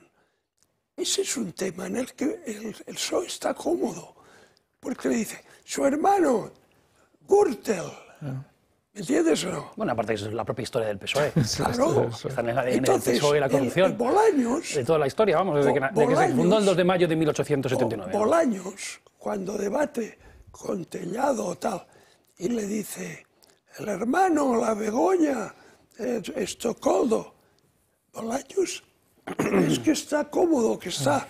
Y entonces me contesta, hay una foto de usted, de Feijóo, con un narcotraficante, saca la foto del yate. Y Gürtel, ¿qué me dice de Gürtel? Entonces, yo no digo que no hayan de atacar por ese lado, pero hombre, por Dios, ¿cuándo ves a Bolaños nervioso, descompuesto, impotente y rabioso? Cuando Cayetana le dice, están ustedes destruyendo el legado de la transición, están ustedes destruyendo la democracia, son ustedes unos totalitarios, o cuando, desde las filas de Vox, la portavoz, esta chica, la Pepa, ¿no? Pepa Millán. Les toca el trigémino en estas cosas, pero la corrupción... Están encantados de debatir de la pero hay que seguir. Pero que, o sea, hemos escuchado a Feijóo decir que se estaba dando un golpe de Estado al Estado de Derecho, a la democracia, a la separación de poderes y a la independencia judicial, cuando empezó a tramitarse la ley de amnistía. Pues desde entonces a hoy no han hecho más que pactar una y otra vez. Está muy bien soltar frases gruesas y contundentes en las sesiones de control de los miércoles. Eso lo hacen por las mañanas, pero es que luego por la tarde se pasan el día pactando. Lo vimos ni más ni menos que con el Consejo General del Poder Judicial, con la reforma constitucional. Son pacto en Bruselas. Y ellos están en eso, no se han enterado de nada. Por supuesto no tienen ni ideas, ni determinación, ni contundencia a la hora de hablar. El Partido Socialista sí lo tiene muy claro, porque está en la ruptura absoluta, como muy bien has dicho en tu primera intervención, de la Constitución, del marco constitucional, del sistema que tenemos hoy. Lo quieren todo, lo quieren romper todo absolutamente, pero sí para el poder de Pedro Sánchez. Y el Partido Popular, sí, suelta de vez en cuando frases muy contundentes, y sí, en las sesiones de control, sola y exclusivamente, pero luego se dedican a pactar una y otra vez con el Partido Socialista. Por lo tanto, yo ahí, enmiendo la totalidad, no son el principal partido de la oposición, porque no hacen ni han hecho oposición en ningún momento a lo largo de la legislatura. Coincido. En cuanto a volumen, se supone que sí. No gobiernan ni son el partido más votado, el que tiene mayor número de escaños. Pero no ejercen la oposición, porque la oposición no es formular preguntas los miércoles. El principal partido de la oposición no se entera. Y, por una parte, es tácticamente torpe, y por otro lado, no incide en los temas de verdad serios. ¿Qué pasa? Pues que tiene que defender al Estado, la Guardia Civil, y Vox, los jueces y la corona, que es lo que nos queda, ¿no? Ahí está. Juan Antonio, cerramos tema y a la publicidad, que hay que hablar de los menas. Exactamente. Si tú estás enfrente, y es el caso del Partido Popular, estás enfrente de un golpe de Estado, porque es lo que está ocurriendo. Cuando rompes el Estado de Derecho y generas corrupción todo a tu alrededor y haces las tropelías a través de la ley de amnistía con tu movimiento de quitar jueces, poner jueces, esto parece totalmente una república bananera, entonces tú, como jefe de la oposición, digamos, del Partido Popular, lo que no puedes es decirle: sí, vamos a nombrar esto sí, la semana que viene a lo mejor esto no, y como tú decías, muy serios y muy gallitos, pero luego de verdad, cuando de verdad hay que parar, cuando de verdad hay que hacer eso, nada. Entonces, ¿qué queda? E insisto, quedan los jueces, queda la UCO, queda todos los que en silencio y con su trabajo están logrando que todo esto salga a flote, a pesar de la debilidad del Partido Popular. Y es ahí donde también seguramente se está uniendo la justicia, no por revancha ni por lawfare, sino simplemente porque quieren que se haga justicia y que se sepa la verdad de todo. Entonces somos los españoles, por gremios, los que al final vamos a sacar este país adelante, no el principal partido de la oposición, que es blando y que colabora, porque Conde Pumpido es la obra del Partido Popular, no lo olvidemos, y ahora que no se rasgan las vestiduras con nada. Que no se, sobre todo Cuca. Que no sobre todo Cuca, vestiduras, porque va a quedar fatal en pantalla la escena. Y queda el Toro Televisión, claro, pues usted me contará y usted puede ayudar, claro, usted también queda. Ya sabe, para que sigamos abiertos, para que no venga la chusa a ponerse en medio de la pantalla y que no se vea nada, Club de Amigos. Y el Club de Amigos tiene un teléfono, 91-616-2464. Es la forma, esto es un Madrid de enganche, ¿sabe usted? O sea, aquí medallas, esto es como lo de la Legión. Aquí habéis venido a sufrir, ¿verdad? Pues no, y a conquistar también. Pero hay que tocar el tambor. Usted puede, 91-616-2464. Es la forma de hacer desde su casa lo posible para cambiar las cosas en España y que siga siendo España. Por otra parte, además, tenemos actividades que no se me olvide. El día 29 de enero, visita al Museo del Ferrocarril. Es un miércoles. El Museo del Ferrocarril es una preciosidad, hay un montón. O sea, realmente es la historia de la España moderna, porque es el ferrocarril desde su origen hasta hoy y es un museo que vale la pena ver. Hay que llamar para apuntarse y ya le avanzo, ya iremos dando fechas más concretas un poquito más adelante, que en los meses de mayo, abril-mayo habrá ciclo de historia de España de Mimenda Lerenda, que van a ser 8 sesiones sobre momentos determinantes de la historia de España, pero de esto ya lo avanzaremos en su momento. Ahora publicidad y a la vuelta lo que denunciaba ayer la diputada del Parlamento catalán, María García Fuster, sobre el negocio de alojar menas en Cataluña, que no es solo en Cataluña. Va usted a alucinar. Publi y enseguida lo contamos. 23:47, 22:47 en Canarias. Usted sabe que el asunto de los menas siempre nos ha preocupado particularmente. Primero porque sabemos que una buena porción de ellos, las pruebas médicas así lo corroboran, de menores tienen nada. Y luego porque objetivamente son un problema y además es un problema moral. O sea, un menor tiene que estar en su casa, no en la mía. Claro, lo suyo sería devolverlos. Pues no. ¿Por qué? El hecho es que termina siendo implantados muy buena parte de ellos en lugares donde objetivamente solo crean problemas, porque tampoco lo vas a poner a trabajar, no puedes. ¿Qué haces? Bueno, ganar dinero. Hay toda una red clientelar que se forra con los alojamientos de menas. ¿Quién les paga? Usted. La diputada de Vox en el Parlamento catalán, María García Fuster, lo contó en un vídeo ayer que ha circulado por todas partes y Miguel Gutiérrez ha pensado, ¿será solo en Cataluña? ¿Esto exactamente cómo consiste? ¿Y de qué cantidad de dinero estamos hablando? Bueno, pues informe Gutiérrez. El ente Octubre ha desvelado el gran negocio existente en torno a la acogida de menas en Cataluña.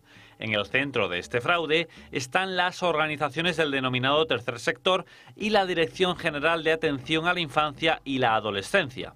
La historia viene de lejos. En el año 94 se creó la Fundación Plataforma Educativa con el objetivo de mejorar la vida de las personas en situaciones de riesgo. El ente creció y creció hasta convertirse en un grupo que albergaba a 10 organizaciones del tercer sector que beben del erario público.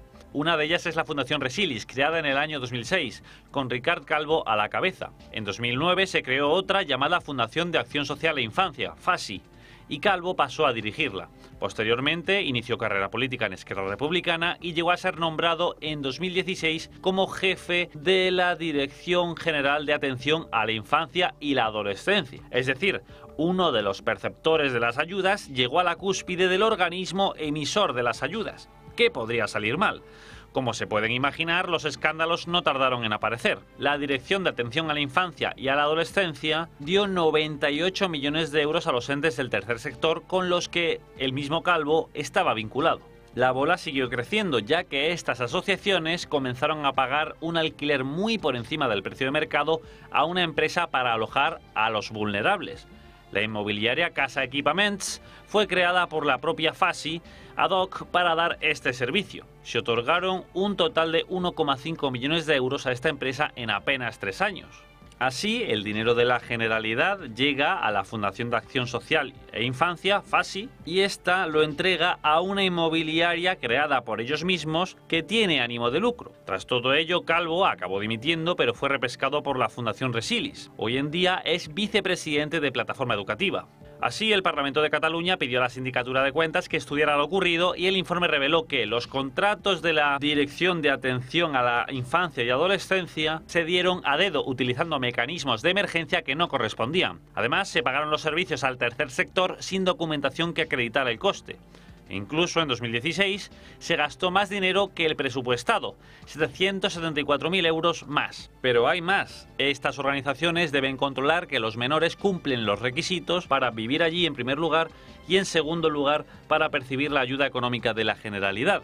Los requisitos son simplemente vivir en Cataluña y tener unos ingresos inferiores a 778 euros. Pues bien, si el menor abandonaba el domicilio, ya no era responsabilidad de estos entes su control. Por eso se creó el Servicio y Valoración de la Prestación Económica, SEVAP, que es a su vez manejado por organizaciones sin ánimo de lucro y cuyo objetivo es simplemente controlar que se cumplen los requisitos de los menores. En este caso fueron Resilis y la Fundación Mercè Fontanilles las que manejaron el nuevo servicio. Entre ambas percibieron más de 120 millones de euros entre 2016 y 2020. Pues bien, dentro del propio SEVAP también hay irregularidades, ya que muchos jóvenes que no cumplen los requisitos cobran de todos modos, porque ni los organismos encargados de la vivienda ni el propio SEVAP informaron del incumplimiento de los requisitos. Una práctica extendida que la Fundación Resilis intentó tapar instando a sus trabajadores a hacer la vista gorda, como revela Octubre. Tanto el SEVAP como la Dirección General de Atención a la Infancia y a la Adolescencia se lavaron las manos y afirmaron que no existían irregularidades.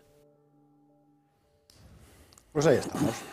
Atraco a mano armada al contribuyente para construir un negocio con la acogida de menores. Bueno, porque se ha creado un negocio sobre la base de la inmigración irregular que empieza por las ONGs que les salvan cuando están en el mar, ¿no?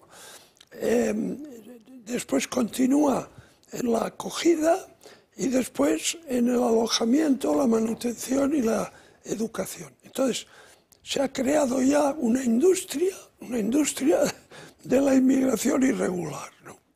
Y claro, pues en cuanto tú montas un tinglao así, donde mucha gente saca beneficio económico, pues lo que haces es fomentar que vaya creciendo y creciendo y creciendo. Una industria tutelada con fondos públicos. Claro.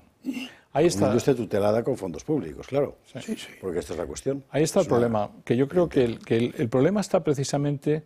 Porque esto pasa con los MENAS, pero pasa también en otros ámbitos. Hemos visto el mismo modelo en el caso de los menores, los pisos de menores tutelados. Exacto, con los pisos también. Pero yo creo que el problema está en que cuando no los tú no puedes, cuidado. Tú no puedes, tienes que compartimentalizar la relación entre las instituciones públicas, las ONGs sin ánimo de lucro y las empresas con ánimo de lucro.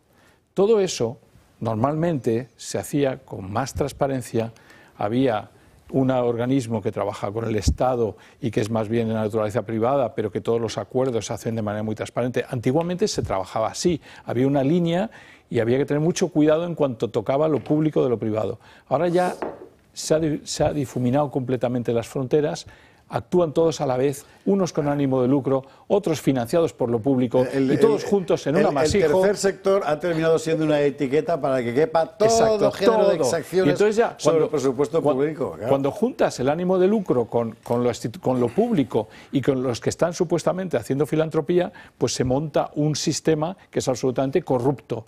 Porque tú no puedes tener dinero público y a la vez sacar lucro por aquí y las fronteras ya desaparecen y aquí se forra todo el mundo y se genera corrupción. El problema está en que hay que cortar y hacer las diferencias, pero desde que se lanzó la idea de lo público-privado, desde que lo privado ha tomado lo público, la corrupción ha tomado lo público y estamos en esto. Y esta es una muestra más de esto. Tú no puedes tener una inmobiliaria con ánimo de lucro al lado de una ONG que está siendo financiada por dinero público. Es que, y si lo tienes, tendrías que ponerlo tan claramente a la vista de todos, cada flujo, cada dinero, cada cosa que ocurre, y no está ocurriendo. Bueno, en principio el sistema prevé que eso tenga que ser así, pero el Tribunal de Cuentas está pasando... Y el Tribunal de Cuentas, ahí está. ¿Qué trabajo tiene? Perdón, Alejo, que Ignacio tenía la palabra pedida. PP y PSOE están impulsando esto. ¿Entrar en España de forma ilegal es un delito? Sí. ¿Ayudar a entrar a otros de forma ilegal en España es un delito? Sí. ¿A transitar por el territorio nacional cuando ha entrado de forma ilegal es también un delito? Sí. Eso sí, existe un eximente en el Código Penal, en el artículo 318 bis, en el que marca que ayuda humanitaria. Y bajo eso, la ayuda humanitaria es donde se lucran esas famosas ONGs diciendo pide, solicita el derecho al asilo en España. Es decir, un verdadero fraude de ley.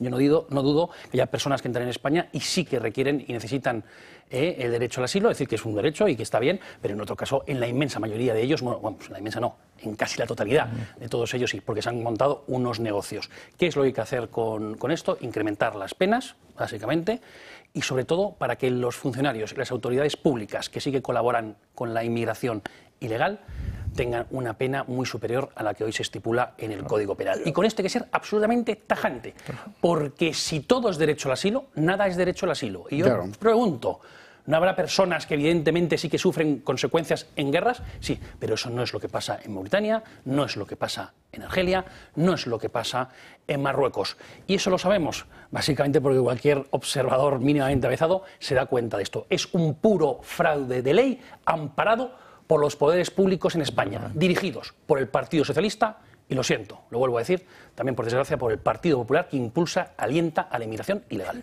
Pero mira, hay una serie de medidas concretas que se podrían tomar. Por ejemplo, como estas ONGs de los barcos nodriza están colaborando con un delito, ¿no?, que es entrar en un país de manera ilegal, pues simplemente les confiscas el barco y ya está. ¿Quién se lo confisca? Eso... Haces una ley. Italia lo intentó. La Armada, sí. ¿no? Claro, la Armada. Sí. No, en el puerto. Sí, Italia lo intentó en su época. O sea, en el puerto, lo confiscas y ya está. En España... Segundo.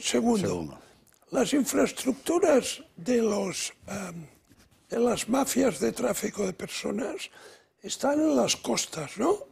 Están en las costas. Y tienen allí las barcas, los motores, y los conoce todo el mundo. La logística, tal. Y sabes perfectamente dónde están. Pues entonces le dices al Senegal o a Mali o a quien sea, oiga, esto ciérremelo. Ah, no, tal. Porque claro, en estos países las autoridades se ponen en posición egipcia. ¿Solo en esos países? Ya. Entonces, ¿qué haces? Dices, bueno, pues si usted no colabora, pues contra la inmigración ilegal, ni un solo euro. Envías allí 2 fragatas y pum, pum, pum, destruyes todas estas infraestructuras. ¡Oh! Me ha agredido contra el derecho internacional. Sí, vaya usted al Tribunal Internacional. Pero lo hemos hecho con los piratas. Proteste usted en la ONU. Lo hemos hecho, las fragatas han atacado al pirateo que había en el tráfico internacional. Al tráfico internacional. Operación Atalanta. Es que hay un tráfico ilegal y un tráfico legal. Alejo Vidal Cuadras debe saber que, no lo sabe casi nadie, yo te lo cuento, en España el ejército está poniendo sus aviones al servicio del tráfico de ilegales. Y van de Canarias a la península en Hércules del Ejército del Aire. Vamos a sacar, tenemos las imágenes, vamos a sacar la información desarrollada la semana que viene.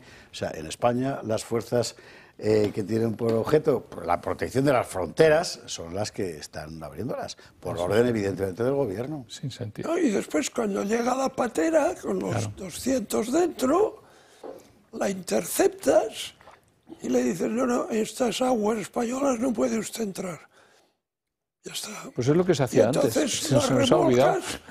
20 millas pero para aguas esto se ha hecho toda la vida. Y lo dejas allí. 40 segundos, nos queda nada más. Pero es que si no hacemos algo así... Siempre nos pasa lo mismo. Que siguen hablando ellos y tú ya nos despedimos del público, porque si no... Las consecuencias son brutales. Don Juan Antonio de Castro, don Ignacio de Doces, don Alejo Vidal Cuadras, mil gracias a los tres. Que no se te olvide el cinturón de Adolfo Balbistur. Ahí está bien guardadito. Un abrazo muy fuerte para todos, para Abilio en particular. Y ustedes que descansen, nosotros mañana, más gato. Mañana hablaremos con Maybor Petit de lo que está pasando dentro del núcleo del poder en Venezuela, entre otras cosas, en el Gato al Agua. Mientras tanto, a descansar.